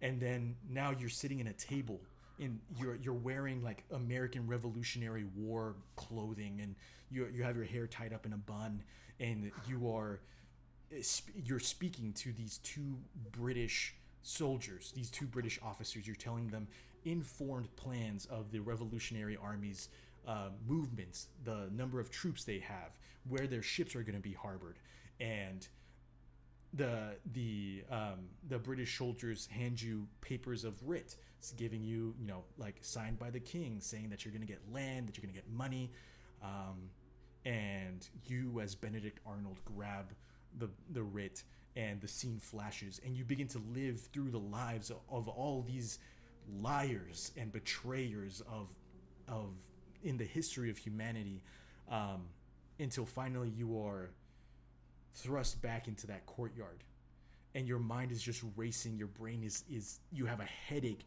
from all the information in your head that's just kind of like coagulating together and just mashing up, and like you don't even remember what the food tasted like in Rome after having lived so many lifetimes, but you remember one thing, and that's how to tell the lies from the truth. And the voice echoes out and says, "And now you know the price."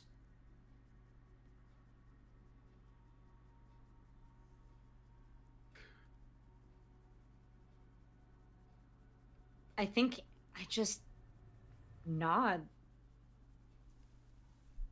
and say, "Okay. Thank you." You may not be thanking us before long. It is a powerful gift. We hope that you can bear the weight of the truth. Now that you know that we can grant you these things, that we are not some false god, ask us your question, and we will tell you the price for the answer. Hee hee.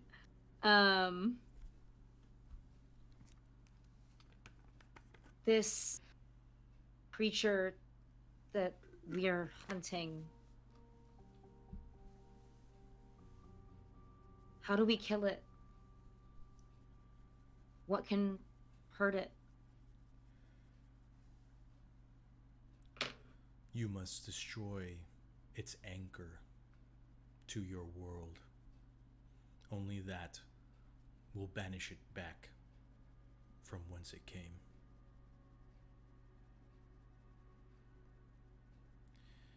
Our task for you is to make sure that the right anchor is broken.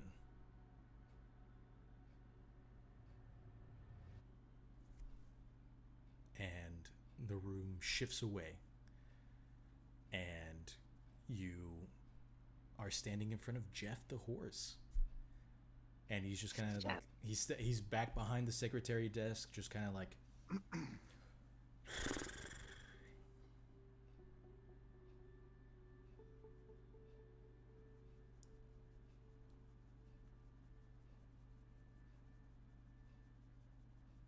How long was I just in there for?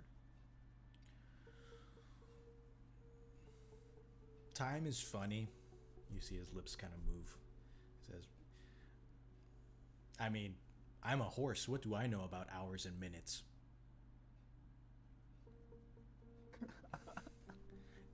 And Jeff says, are you okay to go back now?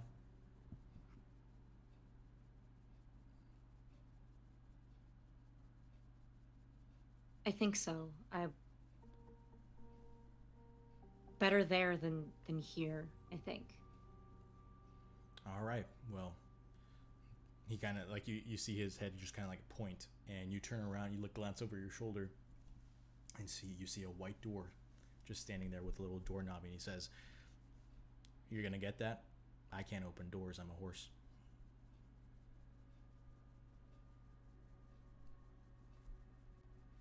Yeah, I got it. And I'll walk over, put my hand on the doorknob, take a deep, deep breath, look back at Jeff, and open the door. See you next time. And as you pass through, your eyes open, and you're sitting on the park bench, and your phone is on the bench, sitting on the bench next to you, and you watch the current phone call end.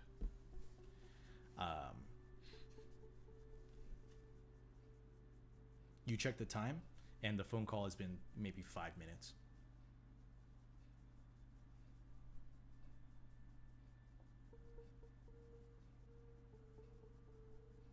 Oh boy. Would you like to explain to the audience what just happened? Yeah, sure. Well, the best part of this is in part a level up for Anne. Her sixth, believe it or not, somehow after all of this time. But I didn't take anything super crazy. I did take a move from a different playbook. I took the move Suspicious Mind from the Flake, which reads, if someone lies to you, you know it. So yeah. Yep. And I think that Anne would just look around, realize that not much like actual time had passed, and then just kind of like, like elbows on knees, like holding her head in her hands, just like, oh my God. As you're kind of like on the ground on your knees, a couple on like two bikes kind of like pass by, and they just kind of like look at you and like pedal by. But you hear one individual say, "Did you email Sarah with the progress reports?" And the other individual's like, "Oh yeah, I sent it yesterday." And you get this splitting headache as soon as he says that. Great. Just kind of like ripping through your head, and you know that guy did not send those spreadsheets. They You're never gonna lose do. your They job, never do. dingus. And I think we will go ahead and take our break now. Oof. And we will be back at approximately 9:05. Unless there's anything pressing that someone wants to do right now, I feel like this is a pretty okay spot to do this. Yeah, I think Chuck's just explaining to Birdie, like, okay, so it's a musical about the life of Alexander Hamilton, and you could look at it as Aaron Burr is really the protagonist if you really want to look at it that way. I have It's no just idea an what it interesting is. thing. Oh. Well, it's really good. I'd recommend it. I'll take it. Then we can cut. Perfect. And I think, so thank you everyone for sticking with us. We're going to go ahead and take our 15-minute break. We'll be back at 9:05 with the rest of the mystery for tonight. See you soon. Woo! My name is Dr. Alexander Rose, and as hard as it may be to believe, I am a vampire.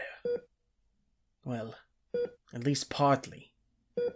I don't even truly remember how this came about. You see, I had a problem with certain controlled substances. I was a user. I also gave freely out of the pharmacy connected to my clinic. There were many that I shared with.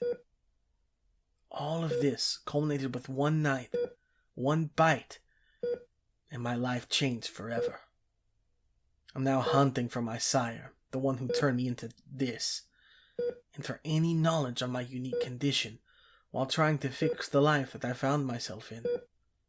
I fight the urges. I work to try and make the world now a safer place, for those like I once was, and for those like I am now.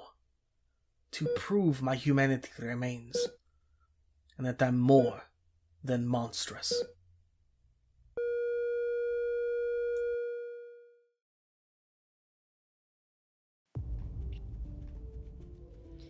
My name is Anne Darelay, and it's lovely to meet you. For the bulk of my career, I've been a dating coach. This has been a bit contentious for my parents, who think that there are more respectable paths for me to take. What's important to me is that I'm helping people. That's not what got me to where I am now. One day, I stirred from a nap with a message from an unseen deity looping through my head. The apocalypse is coming, it said, and it is your duty to ensure it comes to pass. Something inside me had woken up. As silly as it sounds, I had powers. A year has passed, and I'm no closer to learning the origin of these powers, or bringing about the end of days at that, but I've still found a way to put them to good use. If you ask politely, I'll still give you tips on flirting with a beautiful stranger at the bar. But if they turn out to be a shapeshifter, then I'll be the one to take them out. I am the head of Apophis, the Egyptian snake god prophesied to swallow the sun and bring about the end of the world. I was summoned from my slumber about 20 years ago by a group who didn't understand the weight of their actions, by a group that failed to acknowledge my power. And so I was split. I should have been risen as a horrifying, monstrous snake, large enough to swallow the sun, but instead I'm just the head of one. As I wondered, contemplating the life I now had before me, this form couldn't bring about the end of days, I began to appreciate the world around me and see what it had to offer. The apocalypse is my destiny, but I'm not sure it's the future I really want. The name's Chuck Duval, though some people might be more familiar with my old work title, the Silencer. You could say I was a hitman. I used to take out anyone for the right price, be it people or monsters. How many people I killed is a secret between me and God. I've been retired for the past couple of years, but things change. Retirement got boring, and I don't have that much time left to waste doing crossword puzzles in between my daily dose of Vicodin. So might as well use it. to silence a few deadbeats on my way out. 1 second, folks. Recalibrating the sonic rifle. Almost there. Hot damn! Oh, shit. Oh, I apologize. Let me introduce myself. My name is Theodore Ulysses Franklin. You can call me Teddy. Born in good old San Antonio, Texas, back in 1959. My mama was Mexican, my daddy a cow rancher, and sí, hablo español. After graduating from MIT with various degrees, I delved into some of the fringe sciences.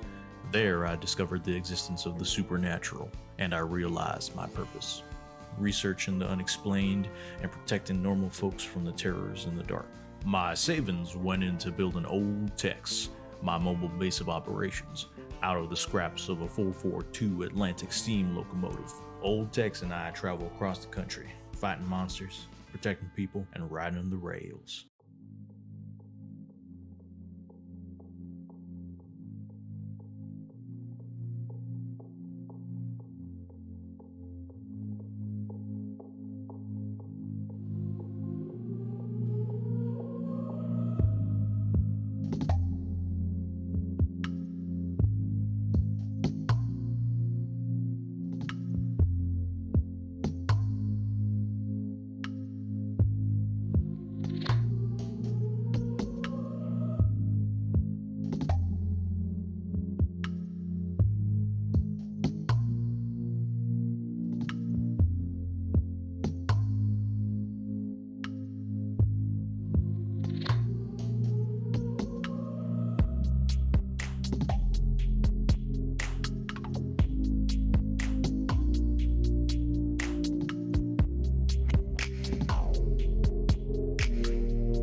My name is Dr. Alexander Rose, and as hard as it may be to believe, I am a vampire. Well, at least partly. I don't even truly remember how this came about. You see, I had a problem with certain controlled substances. I was a user. I also gave freely out of the pharmacy connected to my clinic. There were many that I shared with. All of this culminated with one night, one bite, and my life changed forever. I'm now hunting for my sire, the one who turned me into this, and for any knowledge on my unique condition, while trying to fix the life that I found myself in. I fight the urges. I work to try and make the world now a safer place for those like I once was, and for those like I am now. To prove my humanity remains, and that I'm more than monstrous.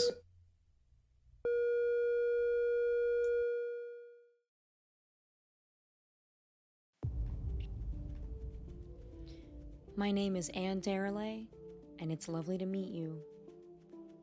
For the bulk of my career, I've been a dating coach.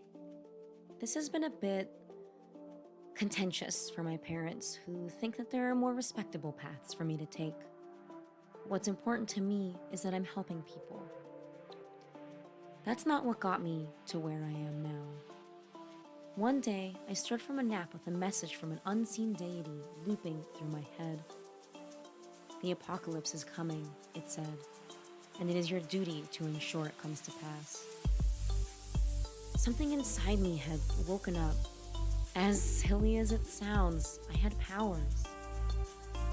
A year has passed, and I'm no closer to learning the origin of these powers, or bringing about the end of days at that, but I've still found a way to put them to good use. If you ask politely, I'll still give you tips on flirting with a beautiful stranger at the bar. But if they turn out to be a shapeshifter, then I'll be the one to take them out. I am the head of Apophis, the Egyptian snake god prophesied to swallow the sun and bring about the end of the world. I was summoned from my slumber about 20 years ago by a group who didn't understand the weight of their actions, by a group that failed to acknowledge my power. And so I was split. I should have been risen as a horrifying, monstrous snake, large enough to swallow the sun, but instead I'm just the head of one. As I wondered, contemplating the life I now had before me, this form couldn't bring about the end of days, I began to appreciate the world around me and see what it had to offer. The apocalypse is my destiny, but I'm not sure it's the future I really want. The name's Chuck Duval, though some people might be more familiar with my old work title, the Silencer. You could say I was a hitman. I used to take out anyone for the right price, be it people or monsters. How many people I killed is a secret between me and God. I've been retired for the past couple of years, but things change. Retirement got boring, and I don't have that much time left to waste doing crossword puzzles in between my daily dose of Vicodin. So might as well use it to silence a few deadbeats on my way out. 1 second, folks. Recalibrating the sonic rifle. Almost there. Hot damn! Oh, shit. Oh, I apologize. Let me introduce myself. My name is Theodore Ulysses Franklin. You can call me Teddy. Born in good old San Antonio, Texas, back in 1959. My mama was Mexican, my daddy a cow rancher, and sí, hablo español. After graduating from MIT with various degrees, I delved into some of the fringe sciences. There, I discovered the existence of the supernatural, and I realized my purpose: researching the unexplained and protecting normal folks from the terrors in the dark. My savings went into building old techs, my mobile base of operations, out of the scraps of a 442 Atlantic steam locomotive. Old Tex and I travel across the country, fighting monsters, protecting people, and riding the rails. Oh, Teddy. Oh my God. Oh, I can't believe he would do that. Oh, he had his AirPods in. Oh, And we're we're back. back. Hi everyone. Hello. Welcome back.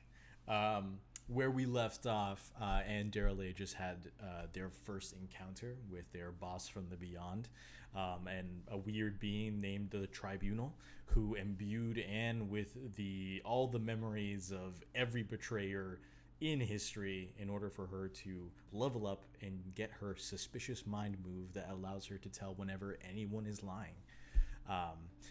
However, in the real world, only 5 minutes have passed since Anne has been on her call. So therefore, I want to ask those of you who are in the tent, what have y'all been doing in these 5 minutes? Other than talking about Yogi Bear and Hamilton, the musical. Yeah, that's mostly what's been happening to me. I was just gonna kind of have been looking around, like specifically trying to investigate the cooler of blood that shocked him. Sure. But yeah. Well, see, the thing about Apophis is you don't remember. Remember, you opened up the case and then the shock happened and then you were just like, why was I here? And then you closed the lid and went back. It was the price of... Then he's just kind of looking around. Yeah. Okay. And you said Chuck and Birdie and Anne saw that Apophis went over there, opened it, closed it. We did not see the lightning. You saw the spark. It was it was as fast as a static shock. You know, like when you accidentally touch a piece of metal and that little small little streak. It was that fast, but all of you were sharp enough to be able to catch this like red flash. So you would know about the blood in the container, yes. Okay, so I think Chuck, like, in between being like, okay, the bad part about Hamilton, it does sort of like sugarcoat a lot of the experiences and the horrible things that the characters involved were a part of. So, you give and take with that one. But hold on one second while I have to do my job real quick. And then he turns around and he's like, hey, Apophis, did you see anything in what did you get from that cooler? I remember. I don't even remember why I went over to look there. I don't, nothing, I guess. Nothing of note, I guess. I mean, I think I would remember something of note. Okay. So specifically, just so I understand this right, you don't remember why you looked in the cooler, you don't remember what's in the cooler, and you are okay. So you're just correct. Are you okay. Interesting. all right, Apophis? Yes, I am having some memory issues, apparently. And also Does my this happen voice a is lot? higher than normal, but that's not of issue. No. Is it like a reverse puberty thing? I don't. Okay, I feel like I'm gonna. Chuck is gonna investigate the cooler, I think. Okay, go ahead and roll me investigate a mystery. Okay, let's do this. Okay, that's a 5, and then it's a sharp, right? Mm-hmm. For investigative mystery, yes. So that's a 6. All right. Right on. Very cool. So go ahead and mark experience. Very cool. Is this the episode where Anne succeeds rolls and everybody else fails? Because what's This happening is so crazy. right now? It's a very good This is question. wild. I think, Chuck, as you are approaching the cooler and things that you come up to it, you open the lid and you see that there's blood bags inside. However, okay. in that moment, before you can really kind of like investigate, like see, like, you know, if there's names, like addresses, like what's going on with the blood bags, you look up and you see those two biker guys are kind of like patrolling the outside of the blood bank. The car itself, the vehicle itself, is like between you and them. They're like kind of on the other side, but you just see one pass by the passenger side window, and kind of like open up the driver's side door and kind of like begin like searching inside. What do you I do? don't think they have fake badges. Or they do. I don't know if they belong here. Okay, so Chuck's going to close the lid, and so these guys are looking through the van, like the torn up van. Yeah, from what you can see right now, you only see one guy. You saw like both of them pass by, but one of them stayed, opened up the driver's side door, and is kind of like looking on the inside. Okay. I turn to my two compatriots and say, okay, two suspicious hooligans are looking through the van outside. Do we want to check what they're doing? They don't seem like they belong at a crime scene. I mean, I guess we don't look the best either, but, you know, they seem like they don't respect authority, which I somewhat vibe with, but I also, you know, Oh, go ahead. the young punk Apophis looks aesthetic. over at Violet and says, we look like we belong here. We are, because we are belonging here, but we should definitely go check those punks out. Perhaps they know something. Violet is currently in the process of taking out from like the evidence bin. She's taking out kind of like this red cooler that you know, it's essentially a lunchbox. It's like one of those like red coolers with the white handle that you like pull back to have like your lunch. And she just kind of looks up to you and she says, "Yeah, go. You're here. You've got the credentials. I'm gonna keep doing my job." And she kind of like puts that one, and we'll keep doing ours. takes out another one and kind of sits it on the table. But she essentially leaves you to your devices. Okay, let's go, team. Whatever our name is.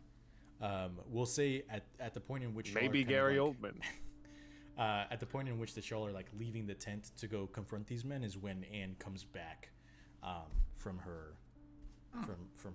meeting. How'd your phone call go?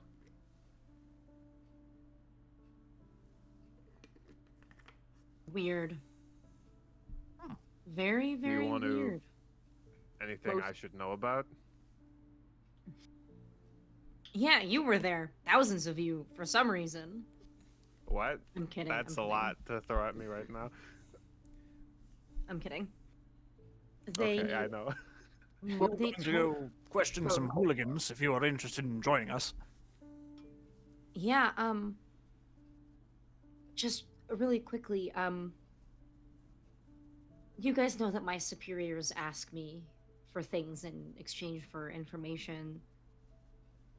I know that I don't know what the creature is that we're looking for, but I know to get rid of it, we're going to have to destroy its anchor to our world.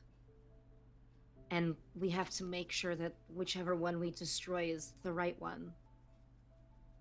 Anger or Anchor? Anchor, I believe. Anchor. Anchor? Okay.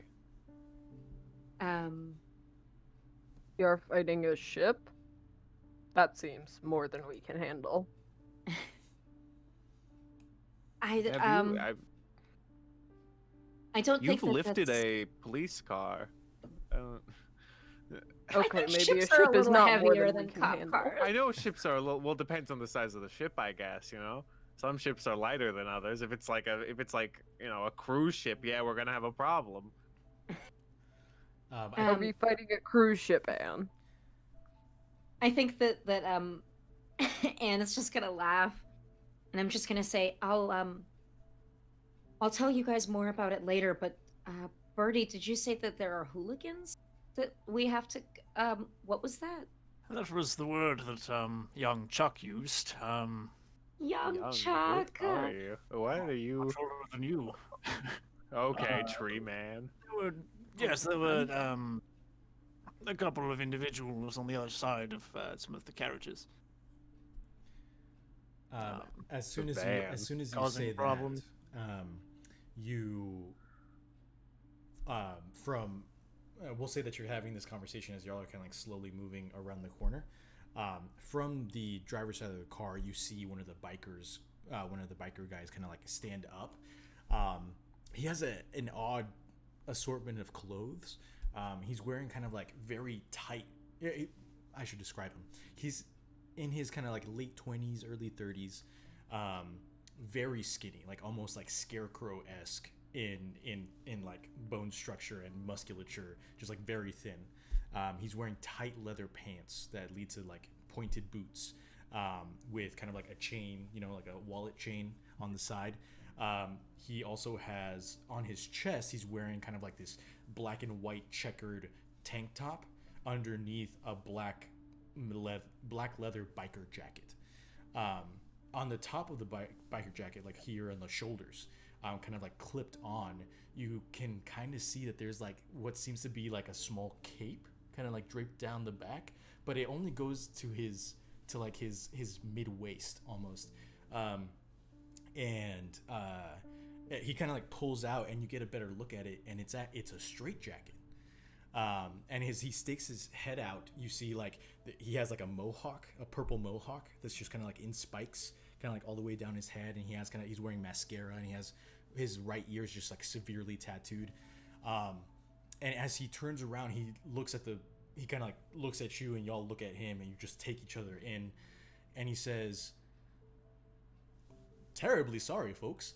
I'm afraid you never saw me." And you see him kind of like flick his wrist up, and as he flicks, you watch a pocket watch drop down and begin to sway. And I'm gonna need all of you to make act under pressure rolls. Wisdom saving throw. Yay. Act under pressure is Cool. Cool. I just increased. 5 plus 4 is 8 plus 2 is 10. 5 plus 4 is 9. 5 plus 4 is 9, and so 11. Thank you. I don't 4 do plus math. 1 is 5. Plus 2 is 7. 7. I also got a 7. I Is that got technically a failure? That's a mixed Or is it success. only- It's a mixed Oh, success. Okay, so it's the total, not what you roll. Right.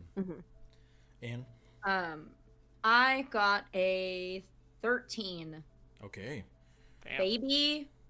And Chuck, you got an 11 altogether. Yes. All right. An 11. My mind is a steel trap. As the pocket watch begins to sway, all of you perceive kind of like this odd like shift. It's almost kind of like a UV lens kind of like flicks on very quickly, and this like tinted visage of the world just ripples out very quickly. You watch as Apophis and Birdie just kind of like stop in their tracks, kind of have this glazed look in their eyes, and are just kind of like sitting there. For Birdie and Apophis, for you to know, this isn't permanent. It won't last forever, but with a mixed success, you are still stunned for a certain amount of time. But however, for Chuck and Anne, you watch this, and you watch your comrades freeze, and you watch the spiked individual kind of like pop up his pocket watch, clench it, and then reveal nothing in his hand, and kind of pull it away. He's like, and he looks at the two of you, and he says, "Goodness me! Well, let me just say, I meant no harm. I just didn't want you getting in my way. But remember, feel like you're. Remember, Sorry. Saturdays are for sarsaparilla and the boy." I knew and it. he just kind of begins to kind of like walk back. Is there anything that y'all want to do as he's kind of like walking away from you? Try to grab Wait a him. Are second. you kidding me? You're gonna try and grab him? I think Chuck I think Chuck tries to go after him. Okay. Oh my god, I would not let him get away. Not after. It's so weird hearing someone else say it. I think I just stand here. as he begins to walk away, the two of you kind of like rush up to get a hold of him. Go ahead and roll me Just let's do another act under pressure roll. Yeah. Give me 1 second. Yeah, go for it. Is Just 1 second. Okay. which one of us is? I guess it sounds like Chuck is rolling. I rolled. I got 2 Oh plus no, 4 by is 6. Renfield. Plus 2 is 8. 8. Yes. Yeah. Okay. So I think Chuck is the first one to get to the magician. I think you managed to grab a hold of his arm. Again, it's just like mostly bone. Like it's not like it's your hand like wraps around it very easily. And as you kind of like pull him back, he's like, "Whoa, friend!" And then you hear the sound of a hammer clicking back, and you feel a cold tube against the side of your head. And the two of you kind of like turn and you see to the side that next to you is the other biker.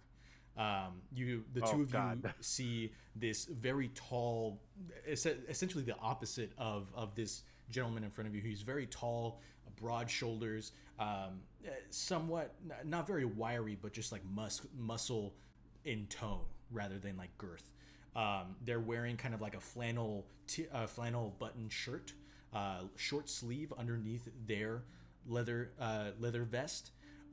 Their pants are slightly sagging, but they are wearing like boots underneath, and they have just kind of like they have a 22 millimeter gun pointed up at the top of Chuck's head, and you hear him say, "Best to let go now, friend, before things get messy." Wow. I think Chuck. Where is Anne? Just standing here, or is like? No, I think that Anne was in motion as this was already happening. And I think that I think that this could potentially be a protect someone role. Is I think that Anne would it's funny because it mirrors last session. Anne is gonna try to disarm this guy. Like just like walk up and just like grab his wrist and try to crank it back to like like get him in that uncomfortable position where your arm is kind of like tucked behind your back, and in the process maybe try to get this gun out of his hand. Sure. I love moving artillery close to my head. Yeah, you'll be fine, Chuck. Roman Don't- protect cool. someone. Oh, thanks. It's super reassuring. What am I rolling?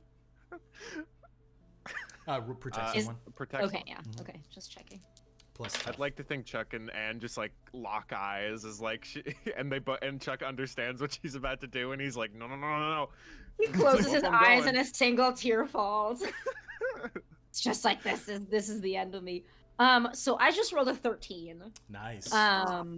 Your girl should have taken advanced moves because you could do so much more with that.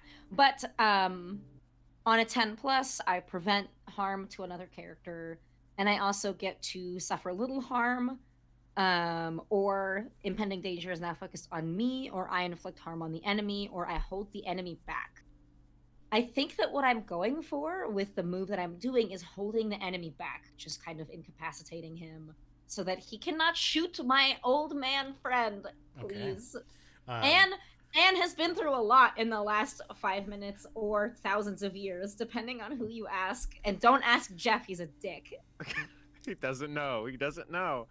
So, a couple things before. So you are attempting to disarm him and then also get his harm, essentially, kind of like in a hold behind his back. Correct? Yes. Okay.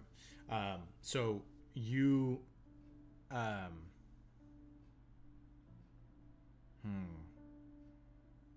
Okay.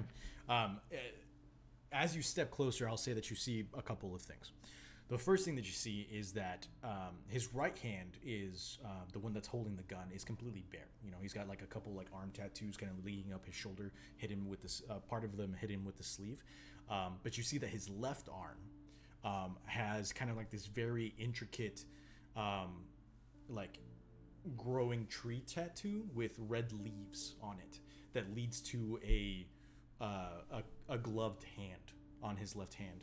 And as you grab the gun, he just lets go of it. Like he he does not attempt to fire in any way, shape, or form. He lets go of it, and you get his arm behind his back. And as you pin it up, he's like, ah! That's good, sweetheart. I like it like that. Yeah. This guy sucks. You see that he's got like as you're closer, he has his hair. It's strawberry blonde, kind of like tied up in a sloppy man bun, and he's kind of like a very close cropped beard and very green eyes and like freckles on his cheeks. And he said, he kind of like flexes his gloved hand and reaches back and touches your hand. And I need you to roll me a act under pressure roll. Oh my god, fucking Jesus fuck. Okay. Why are we fighting magicians? This is a bad call.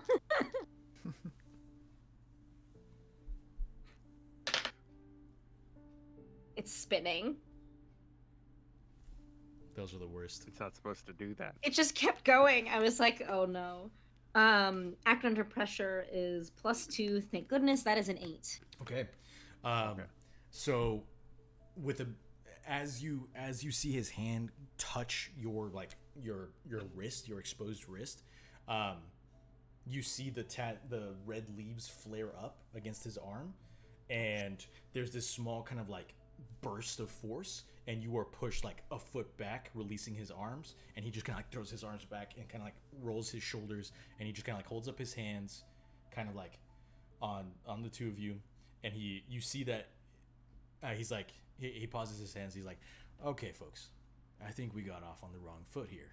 Okay, we're not here for a fight. Okay, we came to collect our comrades' effects. And he kind of like reaches down, and you see him going for a leather vest that is caked in blood on the ground. And most of you would recall that kind of like on the side where like the bloody clothes had been taken off of the victims, there was a leather vest somewhere around there. And he just kind of picks it up and he says, okay, he says, Mickey's colors deserve to go back to the MC, okay? See a proper burial. And Anne, you get somewhat of a headache. Not that he's telling a lie, but he's not telling you the whole truth.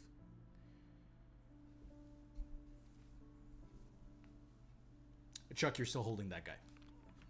Yeah, I'm like, Chuck is like, whoa, this guy's almost as bony as me. Yeah. A lot of stuff has happened in the last 6 microseconds. Yeah. Yeah, he's just sort of like, well, that I almost got shot in the head, and so he's still like holding on to this person, and is just sort of like, look, we just came up there some questions, and this guy did some not so great stuff to my friends. So I think you owe us more detailed explanation to what you're doing here rather than just getting a jacket. At this point, at the end of Chuck's sentence, is when Birdie and Apophysis kind of like stun is dropped, and the two of you are able to once again, you were able to breathe, but now you have control over your muscles again and are able to walk. Who needs to breathe? And the skinny individual in Chuck's hand says, he says, well, we're all friends here. Why don't we try just letting me go, and then we'll give you some answers. I would not release these enchanters so hastily. Yeah, I think if you... Does Anne get a headache when he says that? No, strangely, you don't get a headache. It seems like this individual is pretty easygoing. I think if you know me, you would know that I have a problem of letting things go. So this is where we're at right now. You also have a problem with friends, I believe. Just in general. Okay, thank you, Apophis. I mean, I do as well. All my friends are here except for Teddy and Alex. The strawberry blonde gentleman kind of like holds up his hands again and says, my name is Brendan Murphy.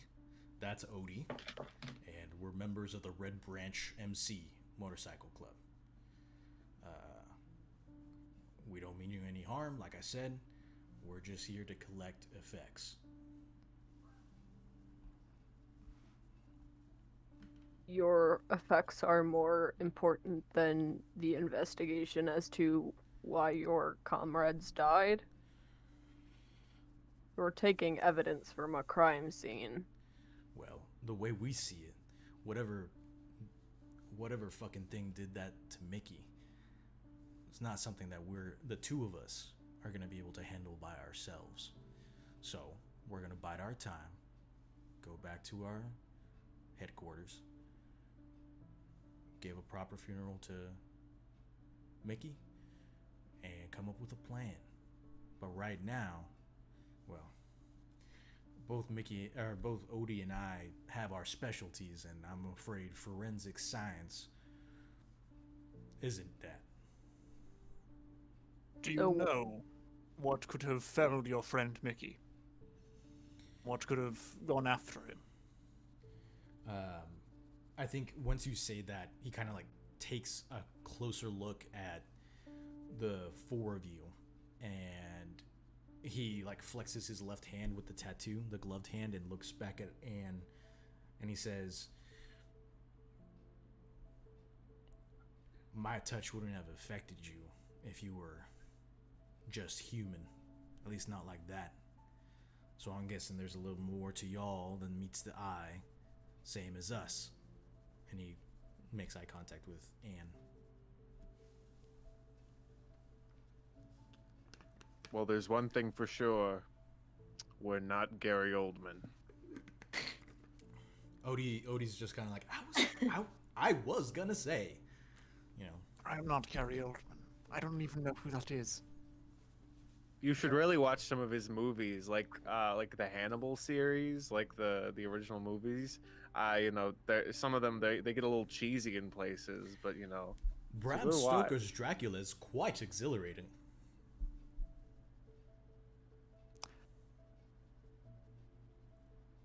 I don't think I'd recommend Darkest Hour. I don't know. It feels a little like Oscar baity, you know.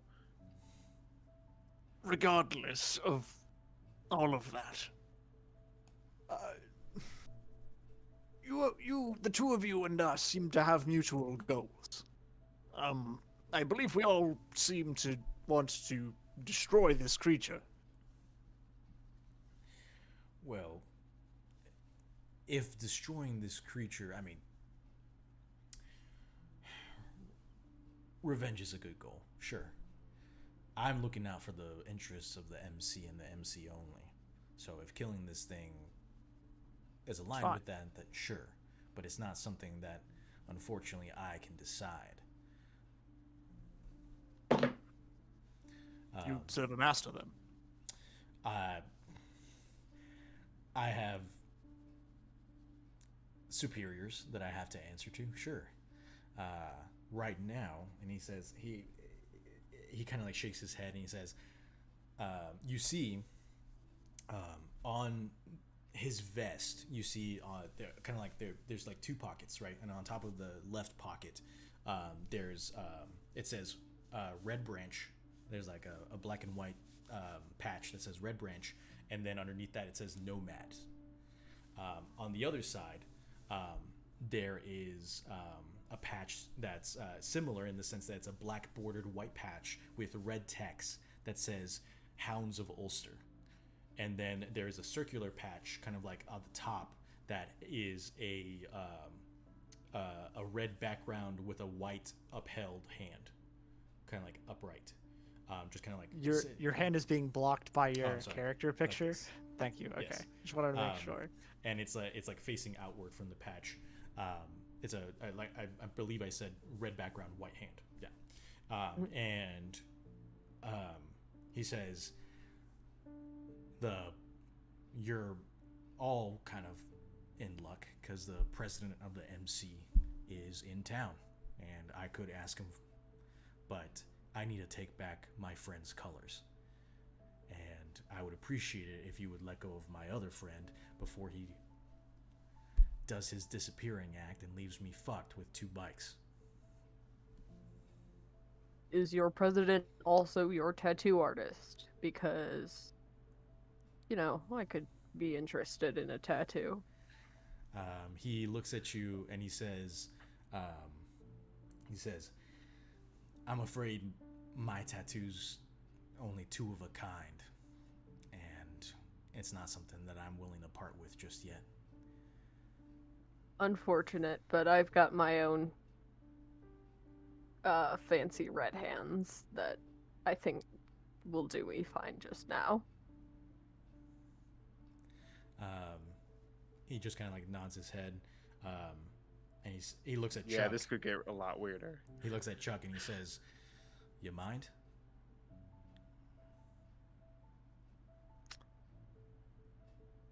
Chuck just sort of he glances back at Anne to just sort of see what her like call is, to see if like she gives him a sign of like let him go. I don't trust these guys. Keep him in.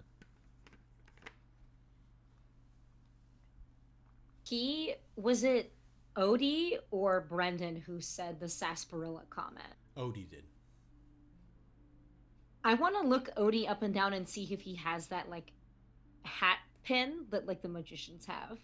Sure. Go ahead and roll me investigate a mystery. Oh God. Okay. I wouldn't know this in character because I've never met Atticus Campbell. But does he look like Atticus Campbell at all? Like just in the shape of his face? Nope. Okay. I went through a little I went through a little punk rock phase. I decided to get a mohawk. Transatlantic is so hard. I keep wanting to say Team Avatar to get into like the thing, but I can't just do it like normally. Yeah. So, Anne, what did you roll? Oh no, Bolin has fallen off the platform. The Fire Ferrets in the finals.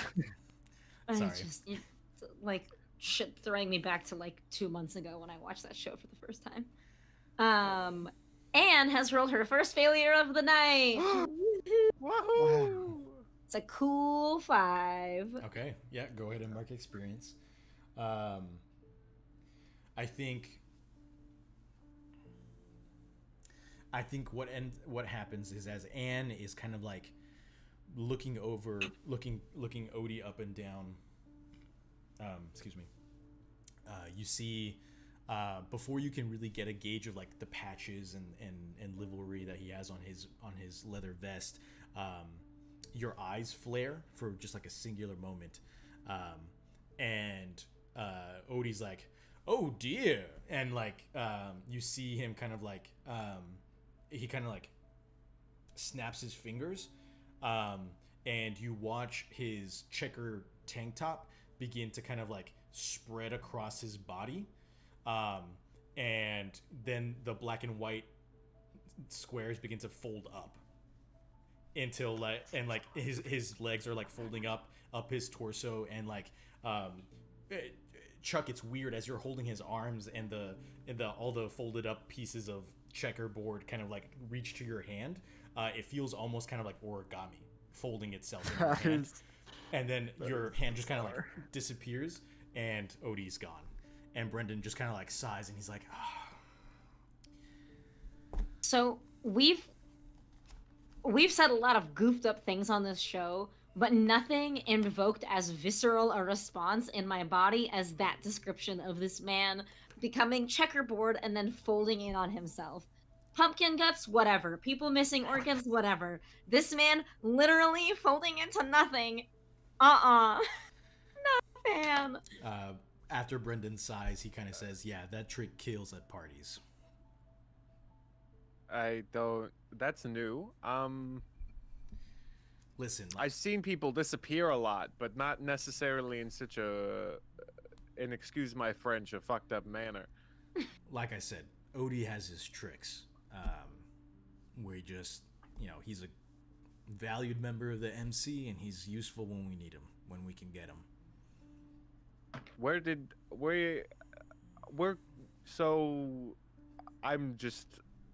I'm very baffled here. Do you know, does he work specifically just for your motorcycle company? It's Motorcycle Club. Oh, sorry, my And, bad. I don't know what you kids are into. He kind of turns around, and you see on the back of the leather vest there is a like kind of like on the top it says, you know, Red Branch MC, and then underneath it there's like a large red hand, again upturned facing you like this, with like vines curling around it in and of itself. And it all kind of comes down to like this human skull at the bottom of the hand. And it's like, it's very like, it's a very huge patch, and it's like very, it looks really cool and things of that nature. But like he turns back and he says, you know, Odie pops in from now and then. He's got other things to go on. You know, he talks about other boys that he hangs out with. We don't really know the half of it, but he's there when we need him, and that's what counts. Are all of That's a little your concerning. club, are they all magicians? Like the two of you? I'm not a magician. Odie's the only one who's like proficient enough to really make an impact. You know, we've got a couple practitioners, and some of the prospects are, you know, kind of practicing magicians, but none of them are at Odie's level. I see. Well, I didn't mean to scare him away, but Can I have his motorcycle? Am I No. using it? Always kind of want to ride one. Chuck, you actually Feel like I. you remember something. Do I remember something? Seeing the imagery on the back of his leather vest sparks a memory in you, and you remember way back, like around the time that you worked with Teddy, like in the 80s, late 70s, stuff like that. You knew a member of a motorcycle club with similar imagery as this.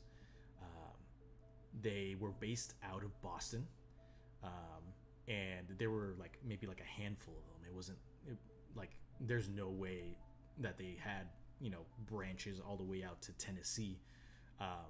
But you remember the name Pat Murphy, and you but like it's been a long time.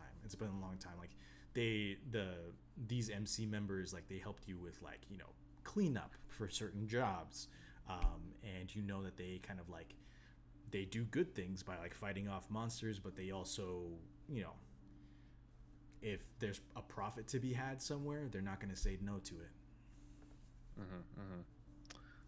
Okay. I think Chuck thinks for a moment, and he's just sort of, as he's like, red hand.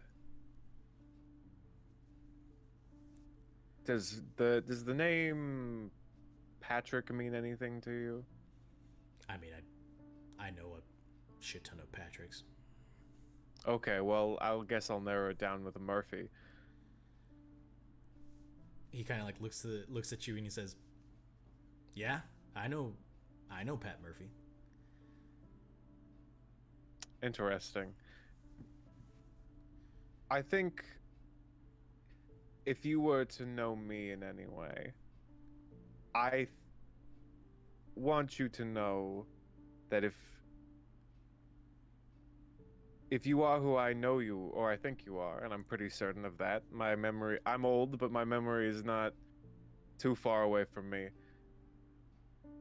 If you don't know who I am what you might call the silencer in some regards. And so I think if that means anything to you, you'll know that me and my friends here mean business, and we would really respect it if you showed some cooperation in our investigation. Go ahead and roll me manipulate someone, Chuck. Okay. That one off. That's a 5 on the ground, 3 on the table. And then so that's an 8 plus minus charm, so that's a 7. Right on. I think there is a recognition in his eyes when you say your title. But his eyes kind of squint and he says, I mean, sure, we've heard of the Silencer. We also heard that the Silencer is retired. So how do I know that you're him? Just shoot him, Chuck. Do it. That'll Kidding. hold it. Kidding. Hasta la vista, bastard. No. I think Chuck like just sighs a bit and just goes, well, for one, I'm familiar with your little cleanup crew. Obviously, I know Patrick Murphy. You know, I spent time a bit in New York working for a little family called the McAllisters. So I can give you knowledge all day if you want. It's just willing to, you know, I'm not going to give up all my information so willingly. If you would like to see my skills as a test of my my claim to the name, we can go that route.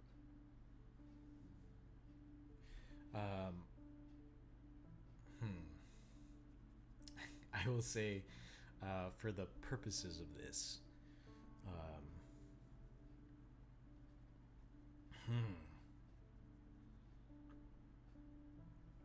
Chuck, remind me how your dark past move works. My dark past, if you travel through your memories for something relevant to the case, roll plus weird on a 10 plus, ask the keeper 2 questions. On a 7 to 9, ask 1. But yeah, also, like, I guess this involves my notorious move, which is you have a reputation for your criminal past. When you reveal who you are, your terrifying reputation counts as a reason for people to do what you ask for them to manipulate someone move. Revealing your identity to someone can create other problems. Of course. Gotcha. I think Brendan's gonna kind of like look you up and down and say, "You've got balls, Grandpa. Sure. Listen, I'll be straight with you. Okay.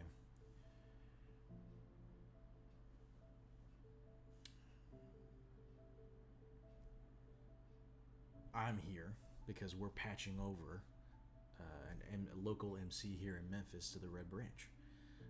They've proven themselves worthy, and they've been our ally for years, and so we've decided to make them a full-fledged branch of the club here in Memphis.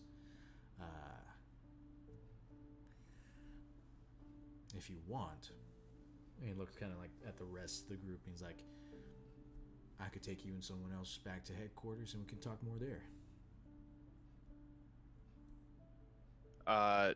Chuck sort of glances around at the crew and is like, any objections? No objections from me.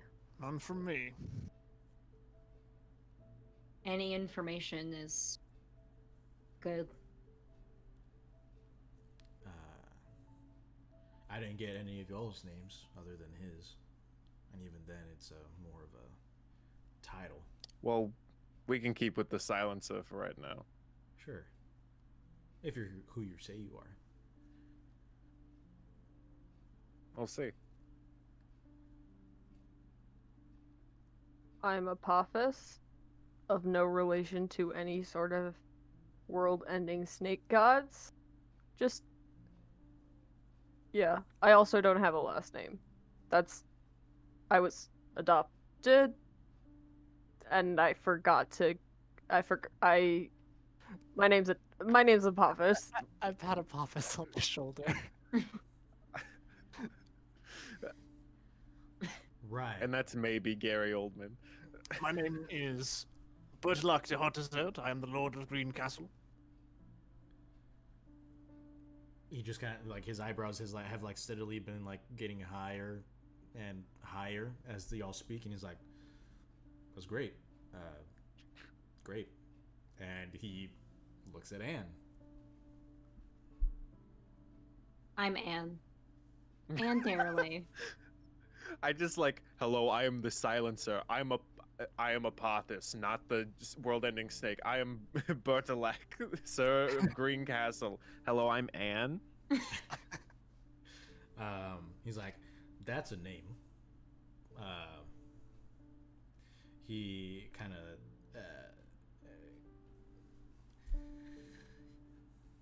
he looks at y'all and he says,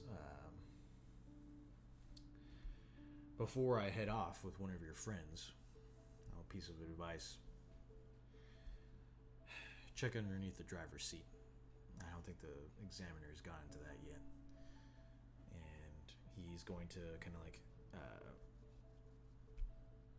take out like some shades, put them on, and just kind of like nod to y'all and begin to walk away, expecting Chuck to follow.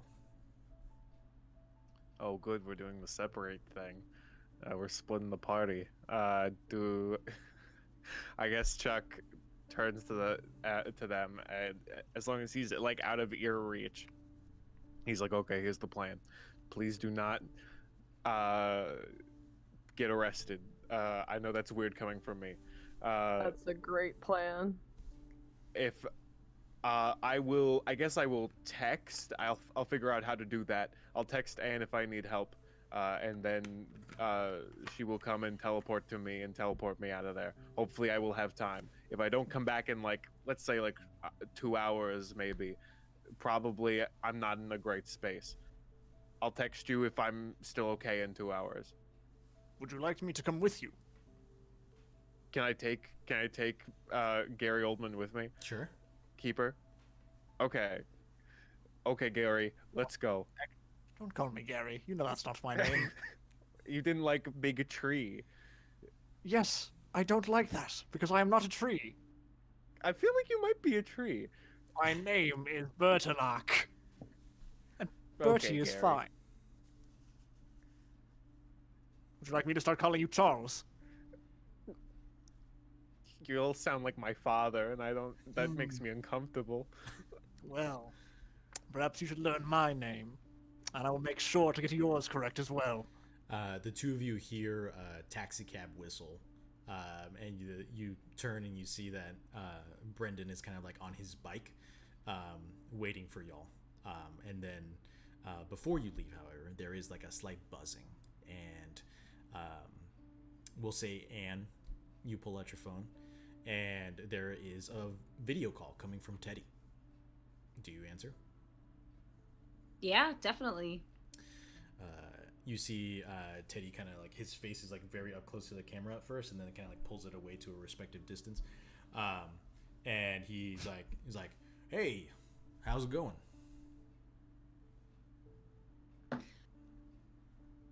Oh,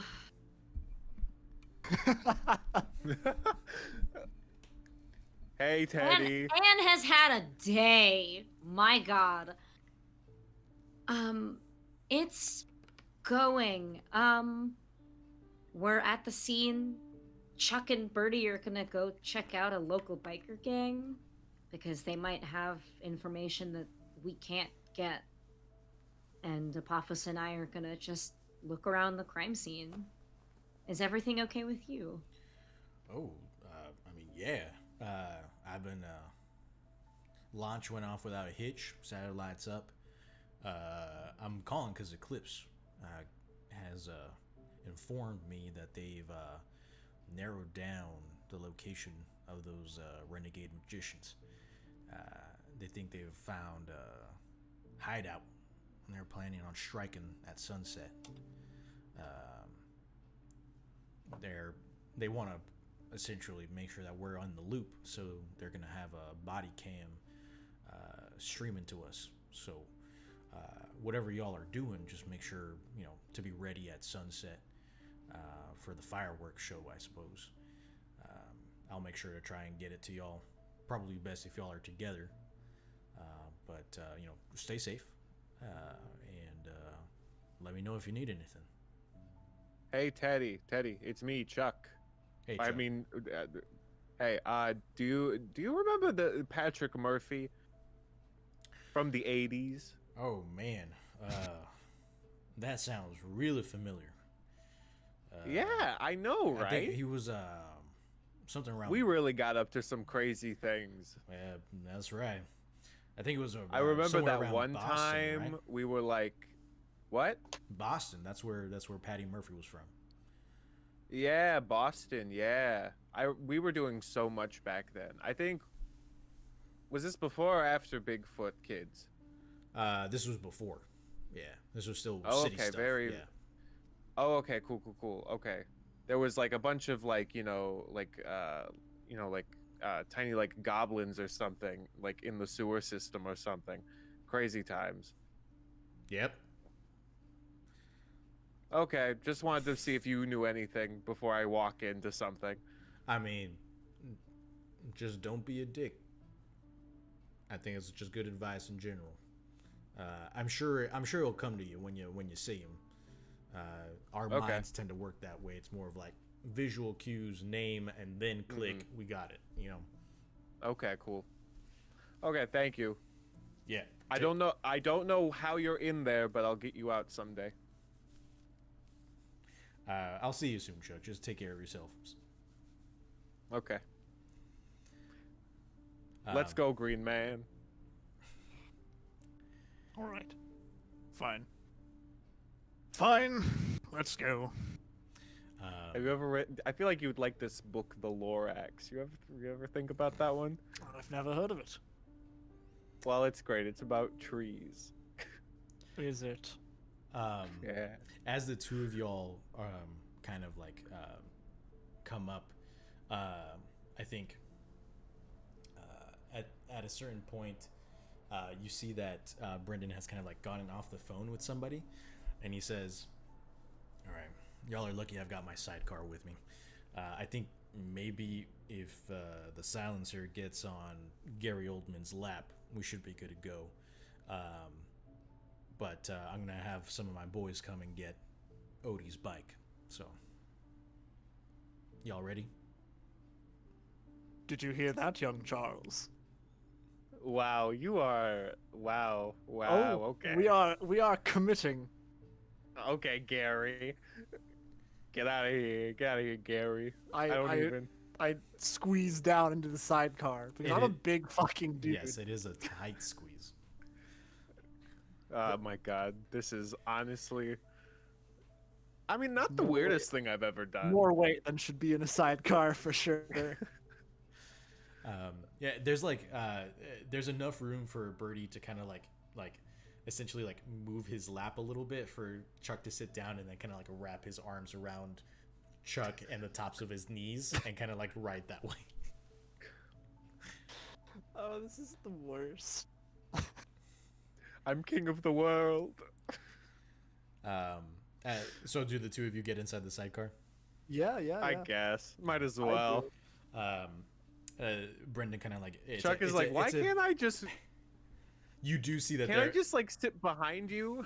Like, you do see that there is a like a small like extension of the seat where like someone could sit behind Brendan and like right behind him, but Brendan just kind of looks down at the two of you with his sunglasses and says no, and then kicks on the engine. The double knucklehead engine just kind of like roars to life, and he just kind of like everything begins to vibrate a bit, and he just kind of starts to peel out, careful not to hit Odie's bike. I imagine it's like slightly leaning in one direction. It's a heavy. Leaning It's like it's a big Harley, so it's like y'all definitely dip, but it's not enough to kind of like lift it off of its own weight. So I am kind of imagining like they're going and there's just sparks flying completely behind them because it's so heavy that it's just like hitting the ground. Probably. But the two of them just kind of like kick off and drive away. Apophis. It's really like right sitting on a wooden bench. Careful for splinters.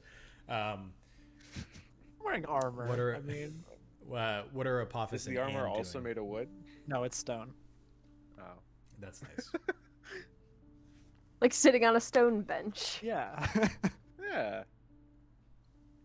Very, very soothing, very comfortable. What are Anne and Apophis? What are y'all doing? Y'all are still. I mean, we haven't actually looked around the crime scene itself, so I think 30 hours into our mystery, that might be a good idea. Yeah. Yeah, we took kind of a cursory glance at the bodies, and then we just sort of. It's like, yep, those are We're like, bodies. All right. Well, in Anne's defense, No way, she guys. was I think these harassed guys are to- dead. Both of you go ahead and make me investigate investigate a mystery. Rolls. And of course, like per Brendan's commentary, I would definitely be like looking under every seat and like in every corner. Gotcha. Apophis got a solid 3. Nice. Oh lordy. I'm getting new dice. I have 3 dice now that have failed me that just cannot roll well tonight. Make I've sure got to mark 3 left. experience. You have to like separate them from the rest of your dice, else the curse will like Permeate. Yeah. grow. It's like bacteria on a petri dish, like it just kind of keeps crawling out indefinitely. Anyway, investigating mysteries plus sharp, that is a 10. Nope, that's a 9, but still a mixed success. Okay. And go ahead and what question do you want to ask from what happened here? What sort of creature is it? What can hurt it? Where did it go? What was it going to do? And what is being concealed here? I think with what Brendan said in mind, I'm gonna go with what is being concealed here. I'm looking for anything that may have already been overlooked, considering it seems like they had a good amount of stuff. Yeah, definitely. You were looking underneath the seats, so you do like a cursory feel, and all you feel is kind of like bits and pieces of like snack food that got like fell underneath the seat. There's some gum wrappers. You're just kind of like kicking away trash essentially, and then you find an odd little tear in the upholstery underneath the seat. It seems as though it's like almost kind of like stapled on, and as you kind of like insert your fingers and begin to move to the side, the staples come off easily. And then like you feel, and it's like they're not staples, they're more of kind of like clips that just kind of like clip into the seat underneath. When you clip enough, or when you remove enough of them, kind of like a weight falls into your hand, similar to kind of like a 2-ring binder that is that has like moderate papers inside. As you pull it out, this black normal school binder kind of like falls into your lap. Are you opening it up? Sure. Okay. Let's do it. As you open it up, you see that it's kind of like they are records, monetary records. You see that there's like a list of names of donors, along with some addresses and how much they are being paid, how much the donors are being paid, which strikes you is a little odd because most of the time, especially with nonprofit blood drives, people don't get paid for that. And you see that there's no other markings on this page except for these names. There are like red rows that say like payment due to RBMC for and it says in quotation marks property tax, and it is like essentially $5,000 is like marked off on in that row, but it's like essentially you read through and you see that payment is made like nearly every month, $5,000.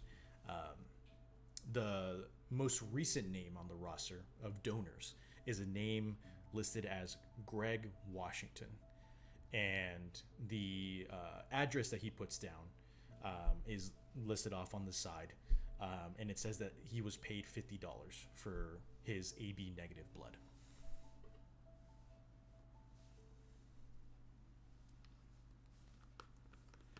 Apophis, you don't know why, but you feel like getting on top of the vehicle is probably the best bet. Like high ground. So you kind of like, you're large enough to where you just kind of like have to like hop, and then muscle your way up. And you're standing on top of the vehicle, and all thought of investigation leaves your mind as you see a solitary building in the distance. It's far enough away to where that there is the Mississippi River is between you, between Arkansas and Tennessee.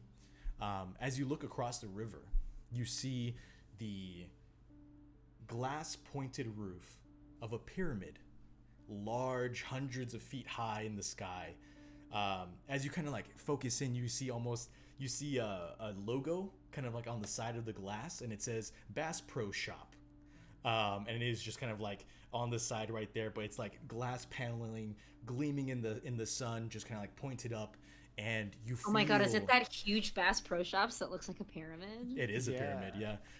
It's where the Bass Pros interred. And you feel there's like a stirring inside of you for times long past. Like, this isn't a structure that you normally see of this size in modern day, and so it's just kind of like it strikes you, and you just like kind of, you go off into wherever you would go off to for like back in the day, reminiscing. I love that so much. Great at investigate a mystery. You want to investigate the pyramid?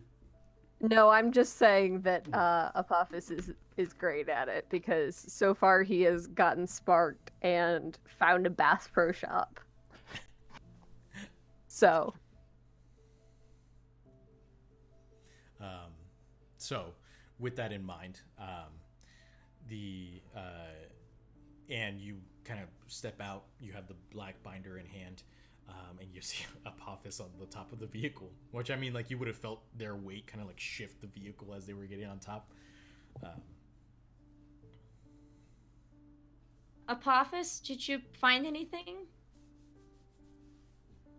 Pyramid, I'm interested in visiting. What? Huh? I think that I would get on top of the vehicle and look out for what Apophis is talking about. Yeah, no, it's easy enough. I mean, you just kind of have to like open the driver's side door and kind of like get your feet onto the seat and kind of like move yourself up onto the top of the cab, and then from the top of the cab you can get to the top of the back. It's a bit of a process because you're not as big as Apophis, but you get there rather quickly, and you can see off in the distance the glass pointed top of a huge glass pyramid it's on the riverbank, right there in Memphis, Tennessee. Like, do I think that Anne would know that it's a Bass Pro Shops, or would she be able to see the sign? Yeah, you can definitely see the logo. So like you see the pyramid first, and you're like, what? And then you look down, and then you see this huge, just like Bass Pro Shop sign right there on the side of the pyramid, and you're like, yes, it is a huge ass store. I did not know you had pharaohs still. I wish to visit this lost ruler's tomb, pay my homage.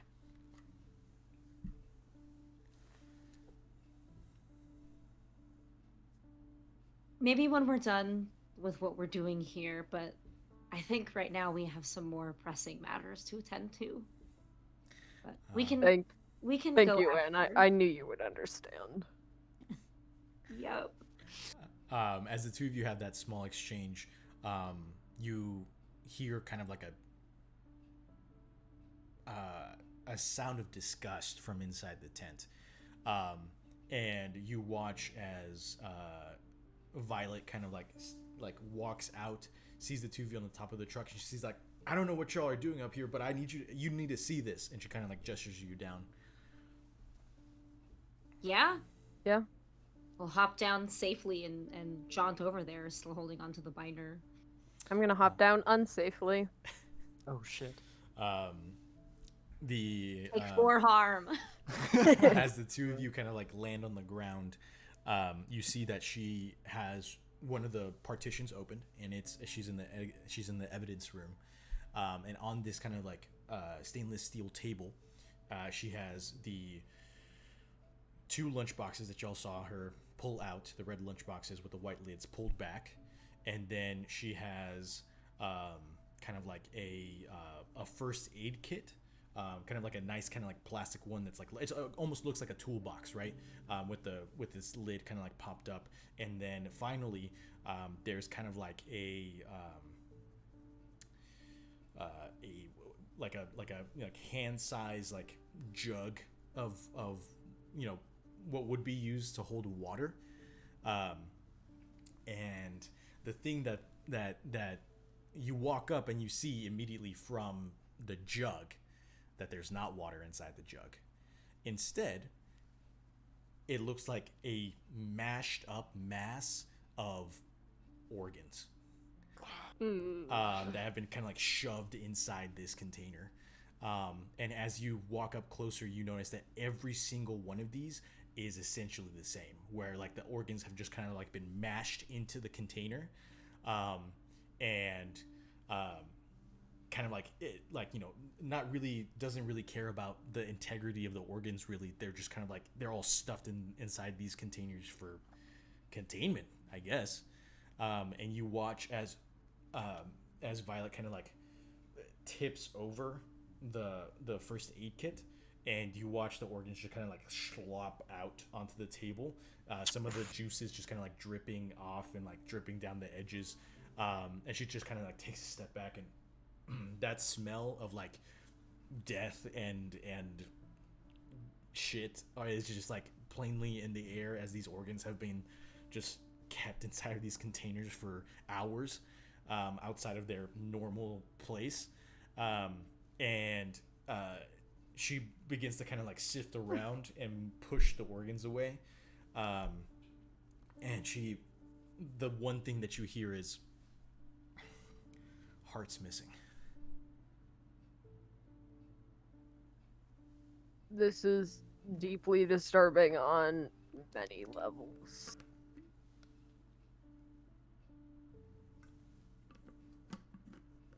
Meanwhile, Chuck is like, "Can we stop to get some big ziti's?"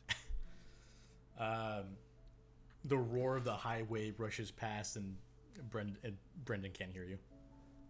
This is so Oh sad. no. This is so sad. Alexa, play Despacito. Dude. Alexa, please play the Big ZD's theme song. It's the only thing that can bring Chuck joy. Oh my Oh gosh. no, we have to write a jingle now. Oh, yeah. I guess. Well, we'll take that moment to cut to Birdie and Chuck. The two of you kind of like, you ride past the bridge over the Mississippi River, and you see like it is large. It's huge. Like you know, maybe you had passed it by several times on old text, but you know, most of the time those old railroad tracks are covered by foliage, so you can't really see that well. But like this is a clear view of the river, and it's pretty wide in and of itself. And as you pass by, you get a good look at downtown Memphis, and right there, smack dab on the edge of the river, you see that glass pyramid just shining in the sun, with a huge Bass Pro Shop on its side. Brendan revs and just kind of kicks the engine into just like a higher speed, and he begins to take you down into downtown Memphis. And he kind of like stops in front of this bar that's actually like maybe 10 blocks down from where the pyramid is. It's kind of somewhat blocked by skyscrapers now, but it's kind of hard to miss as you're entering Memphis from Arkansas. So you know that it's somewhere close by. But he stops right in front of this kind of like low exposed brick building. That it's kind of low and squat, but there are several other motorcycles kind of like lined up, and there's a sign at the top that says House of the Rising Sun Bar. And he kind of like he comes up, brings it to a low rumble, and then kicks off the engine, and he stands up his bike, and he's like, takes off his glasses, he's like, "We're here, y'all up for a drink?" Always, yeah. Let's go, Gary. He kind of nods. He's like, "I knew I picked the right two." And he takes you over to the bar and kind of opens it up. And inside you see a huge crowd of bikers. just like inside this dingy bar. It's kind of like an L-shaped bar with like bottles on the wall. The bottles, like the wall itself is like a mirror, so it looks like it's like double drinks. And there's a man with kind of like sandy hair. No. It's this. It's music. It's playing in the bar. Yeah. It's Why is it doing this? I don't know. It's annoying. Immersive, Salt. Not for me. No, I know. It's not for me either. I was immersed in the bar.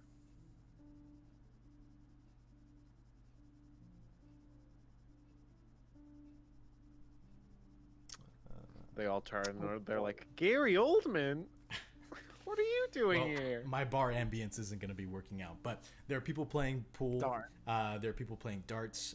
You see that a lot of these, with the exception of like maybe 5 or 7 bikers who have kind of like this blue cartoonish devil patch on their vests, almost everyone is Red Hand or Red Branch MC. And it's very kinetic, you know, like they all seem to be having a good time. They're all kind of like roughing each other up a bit, you know, pushes and kind of like, you know, arm holds here and there.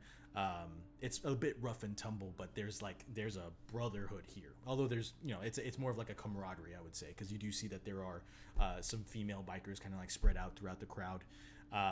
And you do see that Odie is there, and he's talking to this very rotund kind of like, you know, he's a little bit like a very athletic man gone to seed at old age, where he now has like somewhat of a belly, but you know, you see that his hands are like kind of like somewhat large and you know, kind of bruised up with like signs of lots of fist fights.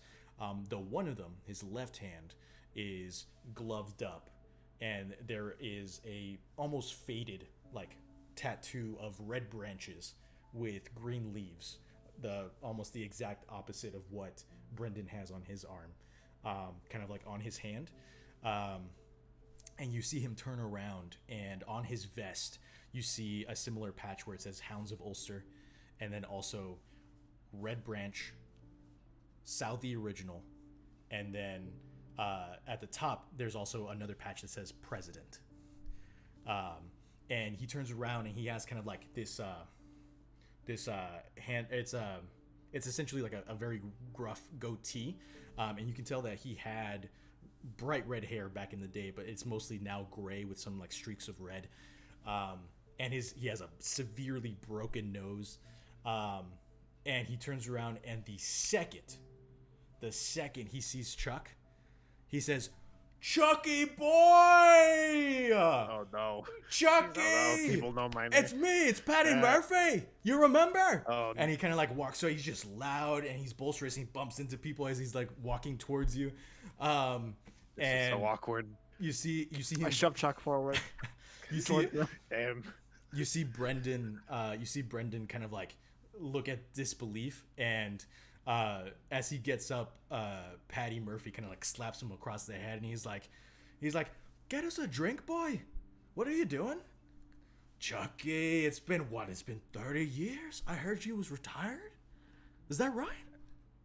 Hey, Pat, what's up, bud? Hi, yes. I was retired for a bit. Like a lot of things, including your red hair, didn't stay for too long. That's the Chucky I remember. Let me get you a drink. And he kind of like loops you around the shoulder and kind of like wrestles you over to the bar. And Brendan kind of like looks over at Birdie, and he's like, "So that's my dad. It seems like your friend is who he says he is." It seems so. I'm gonna go, and he kind of, you know, gestures to the bloody vest, and he's like, "I'm gonna go clean this up, but I'll be back. Go ahead and get a drink.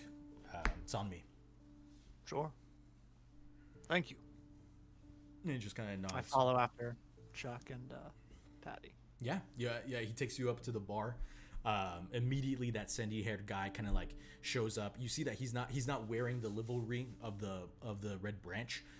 He's just kind of like in a nice kind of like green button-up shirt with like a brown apron, and he immediately already has like a huge pint of Guinness that he kind of like slides towards Patty, and he says, "What can I get for your friends here, Patty?" And Patty just kind of like he lets go of Chuck, and kind of puts his arms on the bar, and he says, "What'll it be, Chucky boy?" Just a classic. Just some whiskey, please.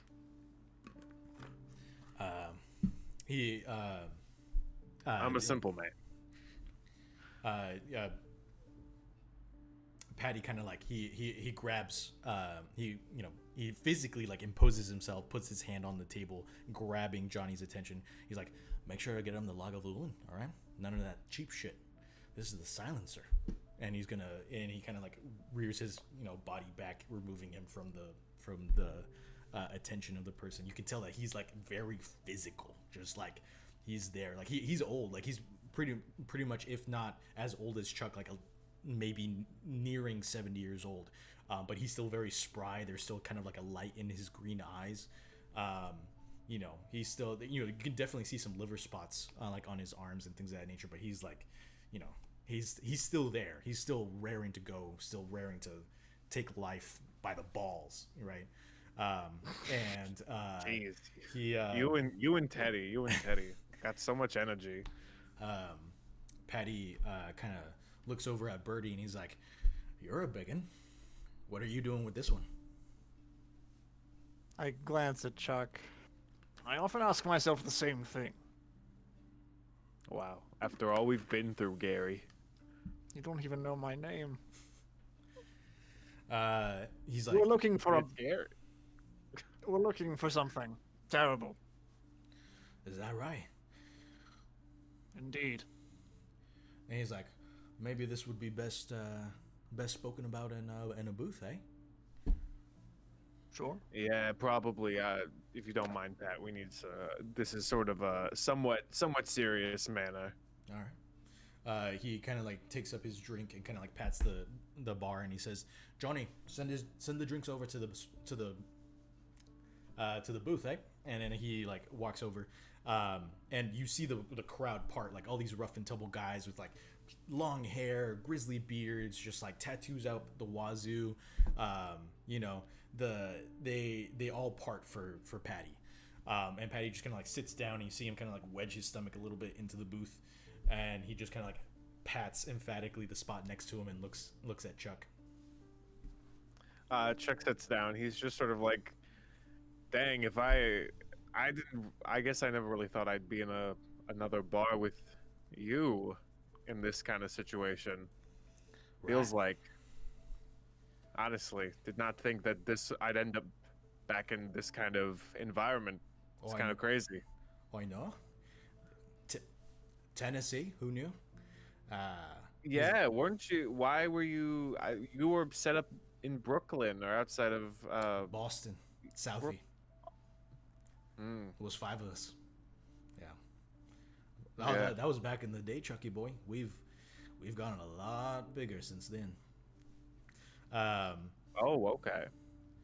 But Blue Devil's here. You still doing cleanup jobs? Well, not me. I make sure everyone does the shit that they're supposed to do. But I'm getting too old for this shit, Chucky boy. Trying to, enjoy these last couple of years. My boy, Brendan, he, no grandkids from him. But here's hoping. Sorry to hear. He's got a couple you and Teddy and your kids. And he kind of like froze his brow, and he's like, Teddy, was that what was that? Not the Science guy? wide-brimmed hat. southern dude. He really liked trains. Was pretty much his big defining feature. Like if he wasn't talking about science, it was trains. I kind of, I think I remember him, maybe a little. Well, we worked mostly during that time when we would like during the 80s. I was sort of With the McAllisters. we worked together. Yes, with the McAllisters. That's yes, right. crazy times, the 80s. But anyway, we were just sort of, I'm doing, I'm out of retirement. I'm not exactly doing the whole hitman thing necessarily. I'm just sort of, I'm kind of working in a cleanup kind of scenario, except sort of investigating kind of type. And so, me and my, I guess, friends were investigating that grisly murder involving one of your members. Right. And we were just trying to get some more information to see if maybe you had any idea of what caused it. Yeah, that was a right shame. Mickey was a good boy. He was a good boy. Well, I mean, Chuck, we're not. We know a thing or two about the supernatural, right? Yeah, I never. I have my anything. connections. I don't know. I don't know what it could be. That's a big fucker, from what Brendan says. Kind of a shame that if you're not offering your services anymore. Could be useful. We are in pursuit of whatever creature did this. Well, Yeah, I mean, yeah, we are actively looking. Whether or not it's, obviously I've gone through some, ideas of what it could be. Didn't want to talk too much about it back there because there were normal folks around. Didn't want to, how confusing it can be to try to explain to someone like, hey, magic and nonsense. But yeah, no, I don't really do the unless you can tell me the person's bad. I don't really want to do that anymore. I'm as kind of as you said, like I'm trying to I don't have that much time left, so I'm trying to do some good stuff before I open the door or close it for the last time. oh, I understand, Chucky boy. Cleaning the slate. I understand. Yeah, kind of. He says he kind of, and as he pauses, Brendan walks up, and he says, "Hey, Dad, just I cleaned off Mickey's vest. We can, whenever we get the time, we should probably put that to rest." And he's like, "Aye, you're a good lad. Here." And he kind of like stands up and he kind of like bangs his cup on the table. And Brendan kind of like replaces him in the seat, and Patty looks at Chuck and he says, "Listen, Chuck, times are different now, but for the sake of old times, I'll let Brendan help you. But I'm not gonna waste any more. I'm not gonna put any more lives of my MC in danger." He kind of finishes his Guinness and he says, "I wish you the best of luck hunting this thing, but I'm afraid I have more lives I'm taking care of now." And he turns around, and you've noticed that everyone has kind of like, since they heard him tap his table, everyone has kind of like gotten into like a circle, and Patty kind of like walks into the circle, and slowly like all the members of those blue devils begin to walk up, and Patty walks up to every single one of them, grabs their blue devil patch and just rips it off, and each one, like everyone kind of like stomps their foot and they're like, "Oh, oh, oh, oh." And Brendan looks at the two of y'all and he says,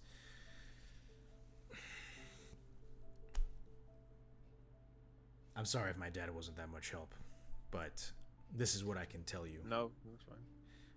Since you really are Chuck, I guess. I've heard stories since I was a kid about the fucking weapon that you are. We hunt the supernatural when they're too big of a threat to the community, threaten to expose what we do, just from proxy. Those leeches, those vampires that you saw over there, running the mobile blood bank. Vampires. Yeah, Vampire. they're. I was thinking like because of the teeth thing. I'm like I don't know many things related to teeth besides vampires, but I'm interested that it. Yeah, the those specific two. They run their specific little branch of the mobile blood bank. We work with them. We work with the nonprofit throughout different cities, but they make sure to keep their on the side donations nice and clean, no overdrawn of blood.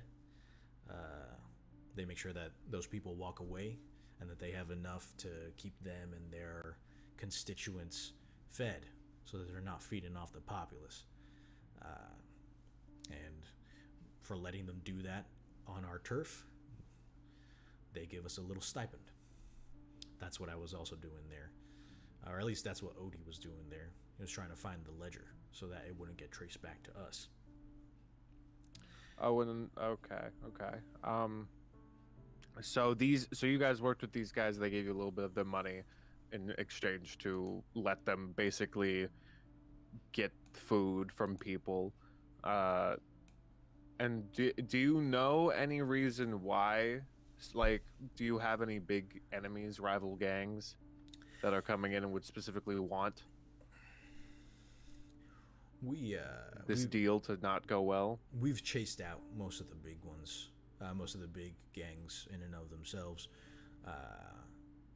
There's still a couple ones that they try and push in on the turf once in a while, but we've got now with the Blue Devils, we've got a big enough presence here in Memphis that they probably won't try anything anytime soon. And the Blue Devils, they a rival gang. A rival gang, the merger, No, well, the Blue Devils, their founder was he was an old army friend of my pop's, so they got along well enough. But it's about time they were brought into the fold.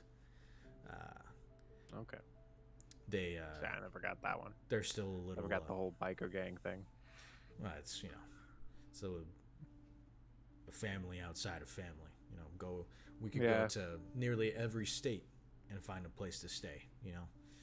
That's what I do. Me and the nomads. We don't have a specific branch. We go around the country, enforcing the club's rules, making sure we're arbitrators of disputes, and backup when needed. Okay. Yeah.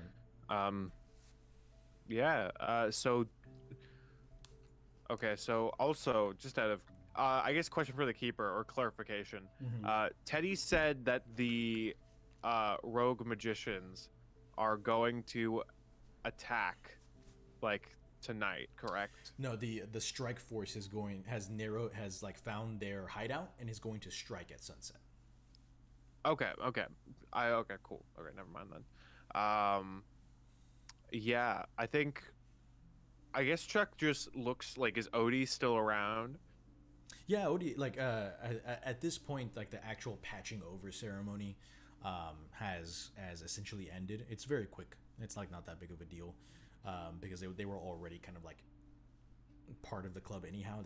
I guess it's more of a formality. So like groups of bikers are now kind of like middling around, they're bossing around the prospects who are like the essentially the people who want to join the club but have not been actually formally inducted. And you see that Odie's kind of like walking by with like a tall like club soda essentially. Okay. Yeah, I think Chuck just wants to make sure that Odie is still around. Yeah. But Uh, yeah.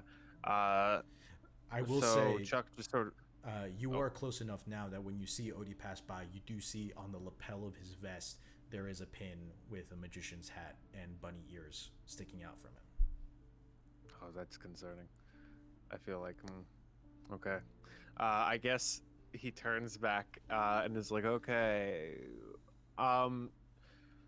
So is that all you got? You no rival gangs, no specific enemies, just vampires got caught Well, up with your boy Mickey. here's the thing. We this isn't the first time. This isn't the first time we've heard of a wild animal attack like this. In about 3 other cities across the heartland, our MCs have reported similar attacks like this. And he kind of pauses for a moment as if he's somewhat kind of hesitant to say the next. I think if you want to get more information, you're gonna have to convince him that. I think, yeah, Yeah. I think Chuck is just like, hey, look, I mean, I don't gotta tell you to do anything. All we need to do is to make sure that none of your guys get caught up in anything like this again. We don't want anyone to get caught up in something like this again.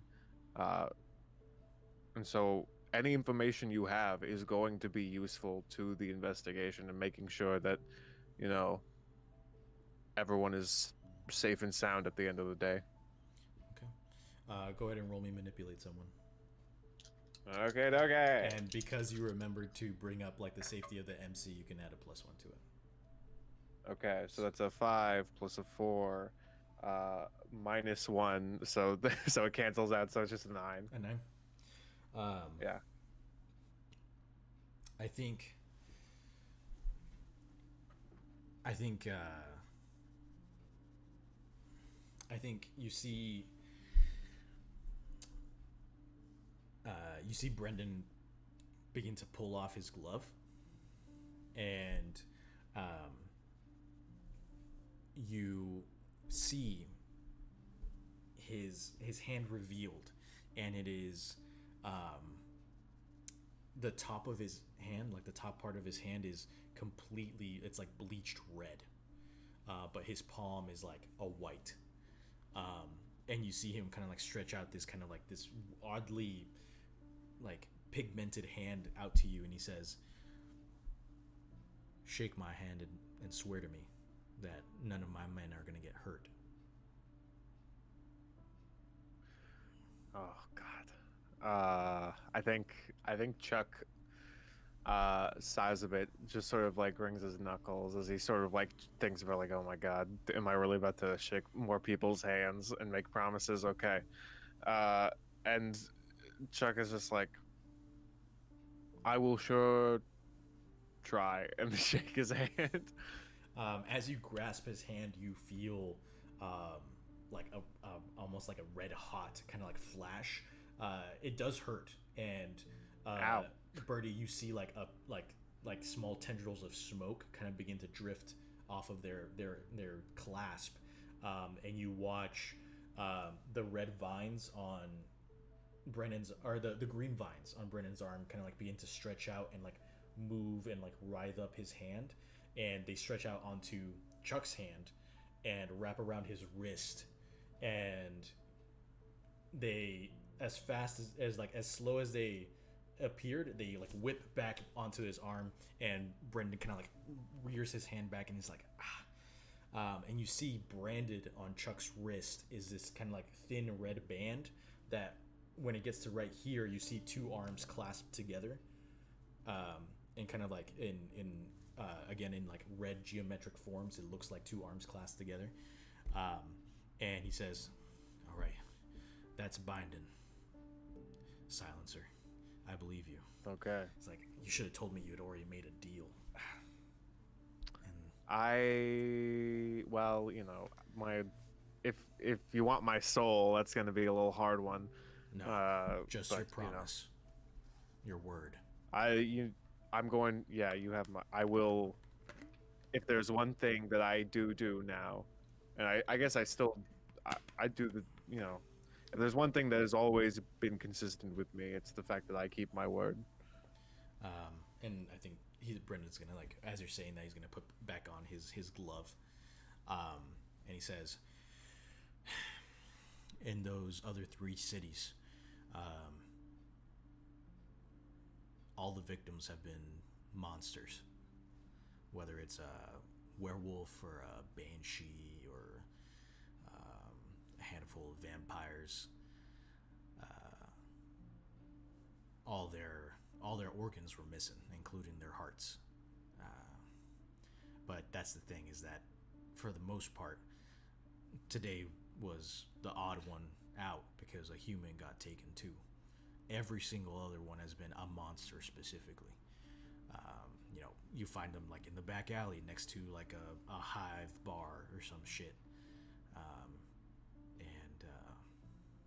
it's kind of got the monster community somewhat riled up, and that something can just do that. Is there any idea? Oh, sorry. No, please. Question for the keeper. Please, Gary. Sorry. Of the 3 bodies, do we know which one Mickey was?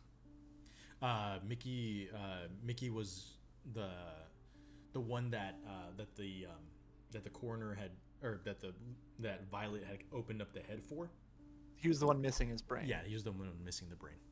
And remind me, was he? They were all missing their brains. Yes, they were all missing their brains. But Violet had said that the 2 on the side, the 2 who were working in the mobile blood bank, they were the ones that had the oddly embalmed innards and like the coagulated blood, as opposed to. And they were missing their teeth. Yes, and they were missing their teeth, as opposed to Mickey, who was kind of like on the side with a normal body. Okay, so Mickey wasn't disemboweled. He was just. Mickey was still missing all of his organs. Yeah. Oh, okay. Yeah, but he was human. Right. Yeah, everyone's missing their organs. Yeah. Okay. And do you know? Is there any idea where all of this originated from?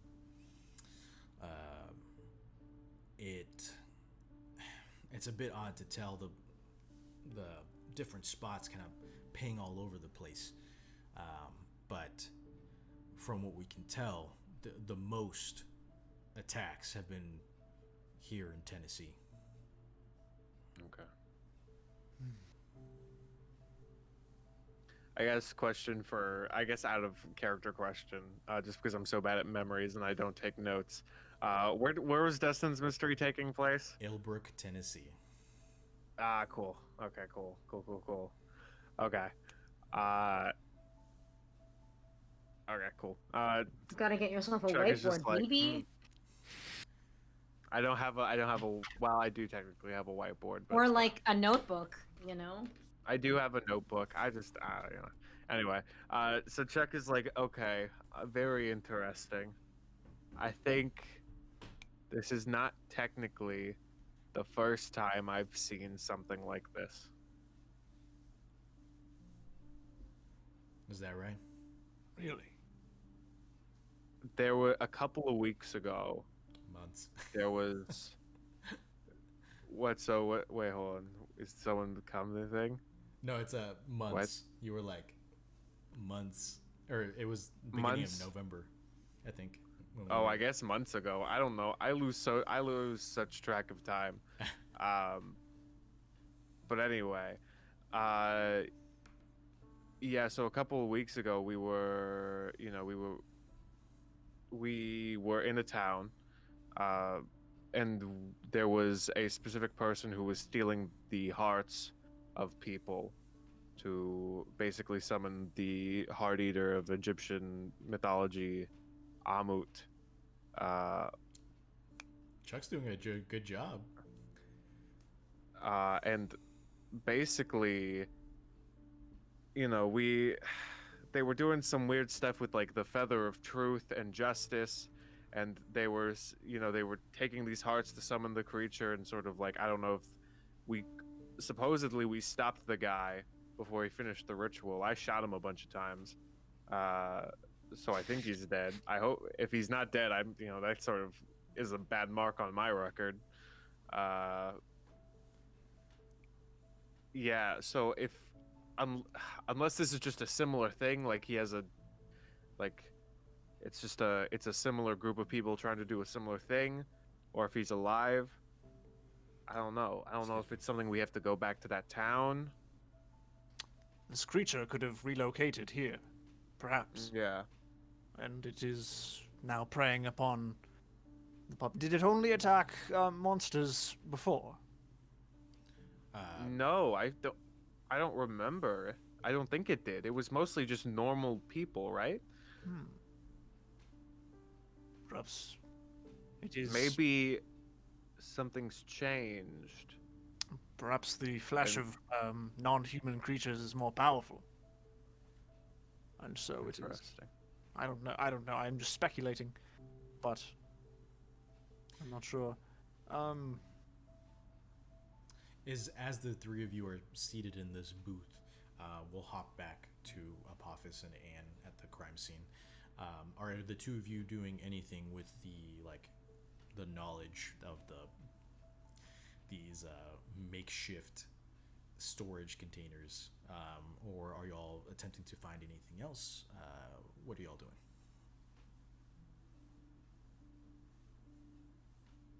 I'm gonna point to the organs, and I'm gonna point to the 3 dead bodies, and I'm gonna say, are those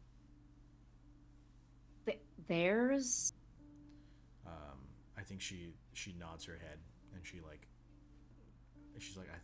I think they're theirs. Retcon very quickly. Remove one of those containers. Only 3, not 4. They're more than just theirs. Like, are out of character? Are there more than 3 spleens? Like, can we see anything that would lead them? I think Violet kind of like in the time in which has someone passed, Violet has kind of like dumped out the rest of the organs and has kind of like sifted through all of them, and she's like, I mean, these are chunks of brain, that's chunks of brain, this is chunks of brain, that's a liver, that's a liver, that's a liver. Like, I'm pretty sure these are their organs. The only thing that seems to be missing from all 3 is a heart. Livers are very big, by the way. So are like kidneys and stuff. like these organs have been mashed up. Like she's like taking out like very like grinded up amalgamations of organs. Just your daily because protein they've shake. been shoved Organ into goop. these containers. Oof. Not pleasant images. I saw a cadaver with kidney stones once. See, That's That was not unfortunate. related. I'm sorry. I was was just like, okay. thinking about it. My brain is like, Anyway. well, I was gonna say I worked in a lab where I did so many necropsies and like dissections on stuff that it's like I've touched enough like lizard kidneys, like it's fine. But also not particularly related, but So, you know. Um, When you've cut out a couple of hearts yourself, it's not so bad. Not human, please don't. Damn. is there Damn, I have anything committed else? no crime. Wow. The museum I worked for had all the right paperwork. Not that we can prove. Gah! Is It's fine. Is there anything else in this time that y'all are wanting to do while you're here with Violet at the crime scene? Yeah, I think. Sorry, go for it. Oh, no, I was just going to talk through what I was thinking about doing, so you can go if you know what you're going to do.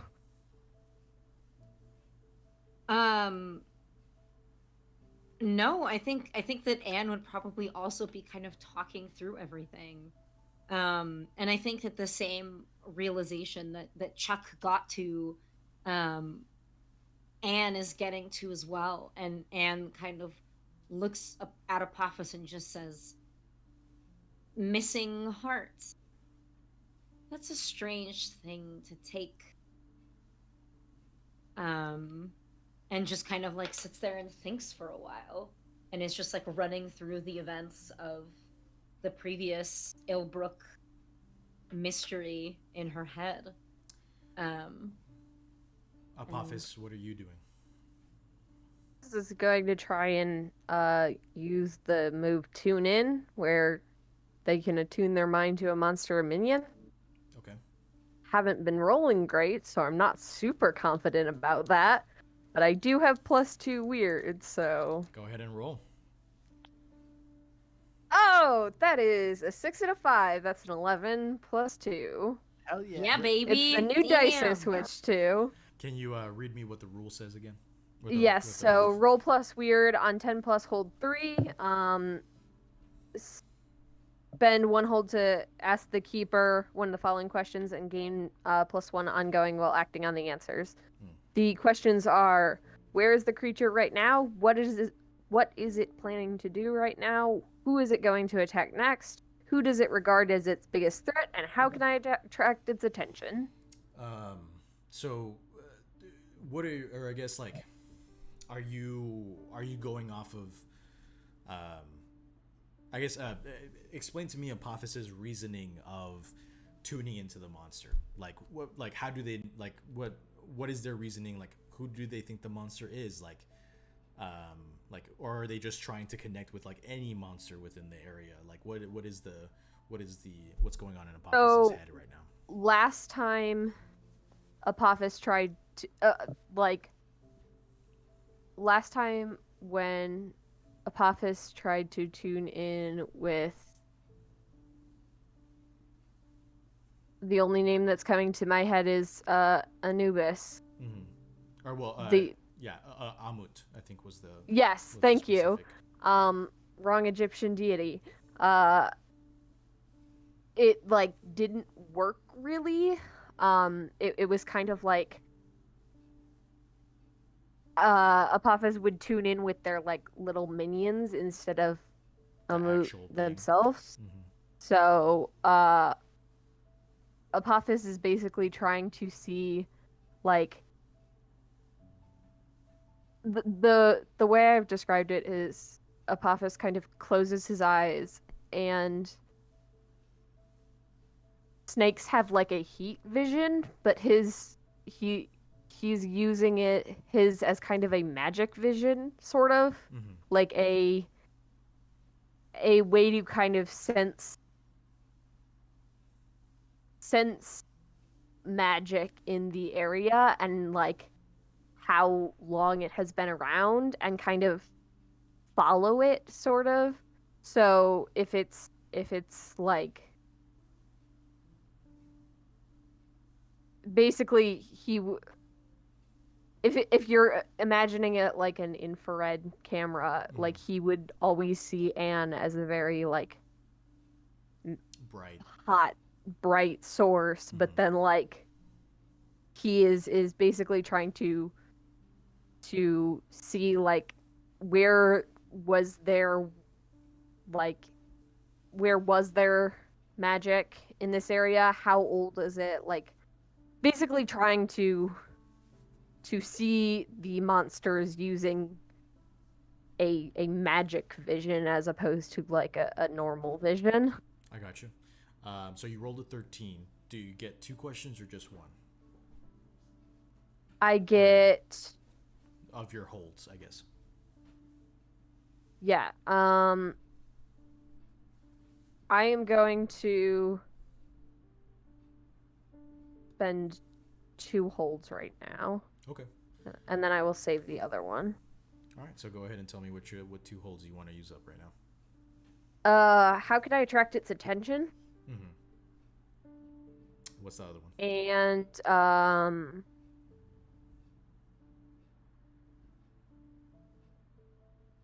I guess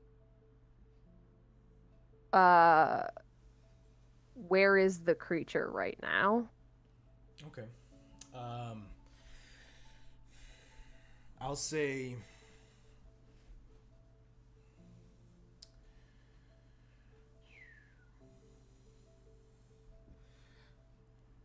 okay, so here's what happens. Here's what happens. your infrared like magic kind of like kicks on, and as you scan across the space, you see Anne is this kind of like bright like yellow red torch right in front of you, and you can see that there's like leftover magic just like streaked across the vehicle, in the same spots where like the claws were raked. On the floor, however, on the ground, you can see footsteps, and you see these like they're maybe like closer to yellow green now. Like it's been some time since these steps have been stepped, on the ground, since the magic has been here. But they are large footsteps, almost kind of like circular and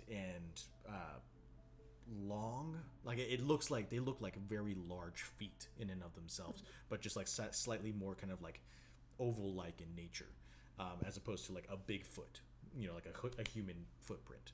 I was about to say. Yes, Eric.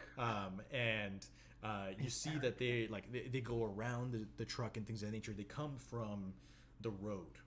And then you see them leave towards across the river. Like at least in that direction, and you see that around that same space, there are and these footprints are like much older, or at least like a little bit older. They're more kind of like in the green blue kind of like color scheme, of the sense that they're almost about to disappear. It's been that long, but they are normal human-sized feet, and you see them like walk into the vehicle and then walk away towards the river, towards Memphis, and you get the sense that the way to attract the creature's attention is to find what it's hunting, and you'll find the creature. Now, where the creature is right now, you kind of close your eyes and your consciousness is thrust forward, and you are struck with like a blast of color. And you open your eyes, and it's like somewhat kind of like grayed out filter, with like flecks of black that kind of like streak across, as you're looking through a creature's eyes. And what you see is stained glass windows, slightly illuminated by an afternoon light, and you see pews, like kind of like thrust to the side. You see the inside of a chapel, like the inside of a church, but just like dilapidated and abandoned, like in disarray, before you're blinked out, and that's what you get. Oh.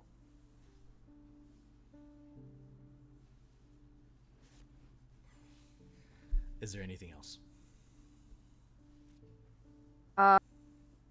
If you don't mind, I am going to keep that hold for a bit, because I do not have a question I want to ask right now, but... Sure. Right now, as the two groups are getting closer to the bottom of this mystery, it is approximately maybe like 3 in the afternoon. You still have 4 hours until sunset before the strike force makes its attack on the rogue magicians, and it seems as though things are converging to the other side of the river in Memphis itself, and I think that is where we will call tonight's session and pick back up next week. All right. With, All right. With that in mind, before we sign out, again, just a big thank you to everyone who stuck with us. Let's do the end of session questions. Yeah? Yeah. Mm-hmm. All right. So first question, did we conclude the current mystery? I don't believe so. So No. that's a no. Did we save someone from certain death or worse? No. Not No. really, I would say. Did we learn something new and important about the world? Yes. Yes. The Yeah. bicyclists. The Red Branch MC is a good one. So we'll put yes for I would that one. say the tribunal is kind of huge. Oh yeah, that's true. Yeah. Well, Anne What? knows about Oh it. yeah, Yeah. that. Yeah. Not important. I was Um, gonna say a monster that hunts other. Other Can't monsters. speak. Monster that hunts other monsters. Big So. deal. Last question: did we learn something new and important about one of the hunters? Chuck's I mean, all and background stuff. with yeah. Yeah, Yeah, all and stuff Chuck's and talked about Chuck's some background. stuff. Yeah, Chuck's background with the McAllisters and all that. Yes. Kinda, and this motorcycle club. Yes, I would agree. Evidently. Even though Anne has not shared like what happened with the tribunal, I think we as an We audience have learned it. Yeah, yeah. So with 2 yeses, you get 1 mark of experience. So go ahead and cross that off on your sheets. Again, thank you everyone for sticking with us. I hope it was fun. I definitely plotted out this story to be 3 sessions, so bear with me as we get the story rolling forward. But I hope you all had fun. I hope you're somewhat engaged and you're excited to see what next week will bring. I think everyone did a great job tonight, and I'm sorry for the technical difficulties. They will be fixed for next week because I do need a soundtrack. Desperately need a good R&B. soundtrack. R&B. I need that. I I need that legitimately think ambient sound. the next session should be all of that, just all of it. It should be the whole time. But we're very thankful for you. Thank you so much for joining us. If you haven't already, please follow us on social media. Turntables RPG on Twitter, Instagram, here on Twitch. If you want to subscribe, you're absolutely welcome to. We would love to have you. Otherwise, we will see you next week. Thank you so much. We appreciate y'all so much. And we'll see you next Tuesday. Yes, thank you. Bye. Bye-bye.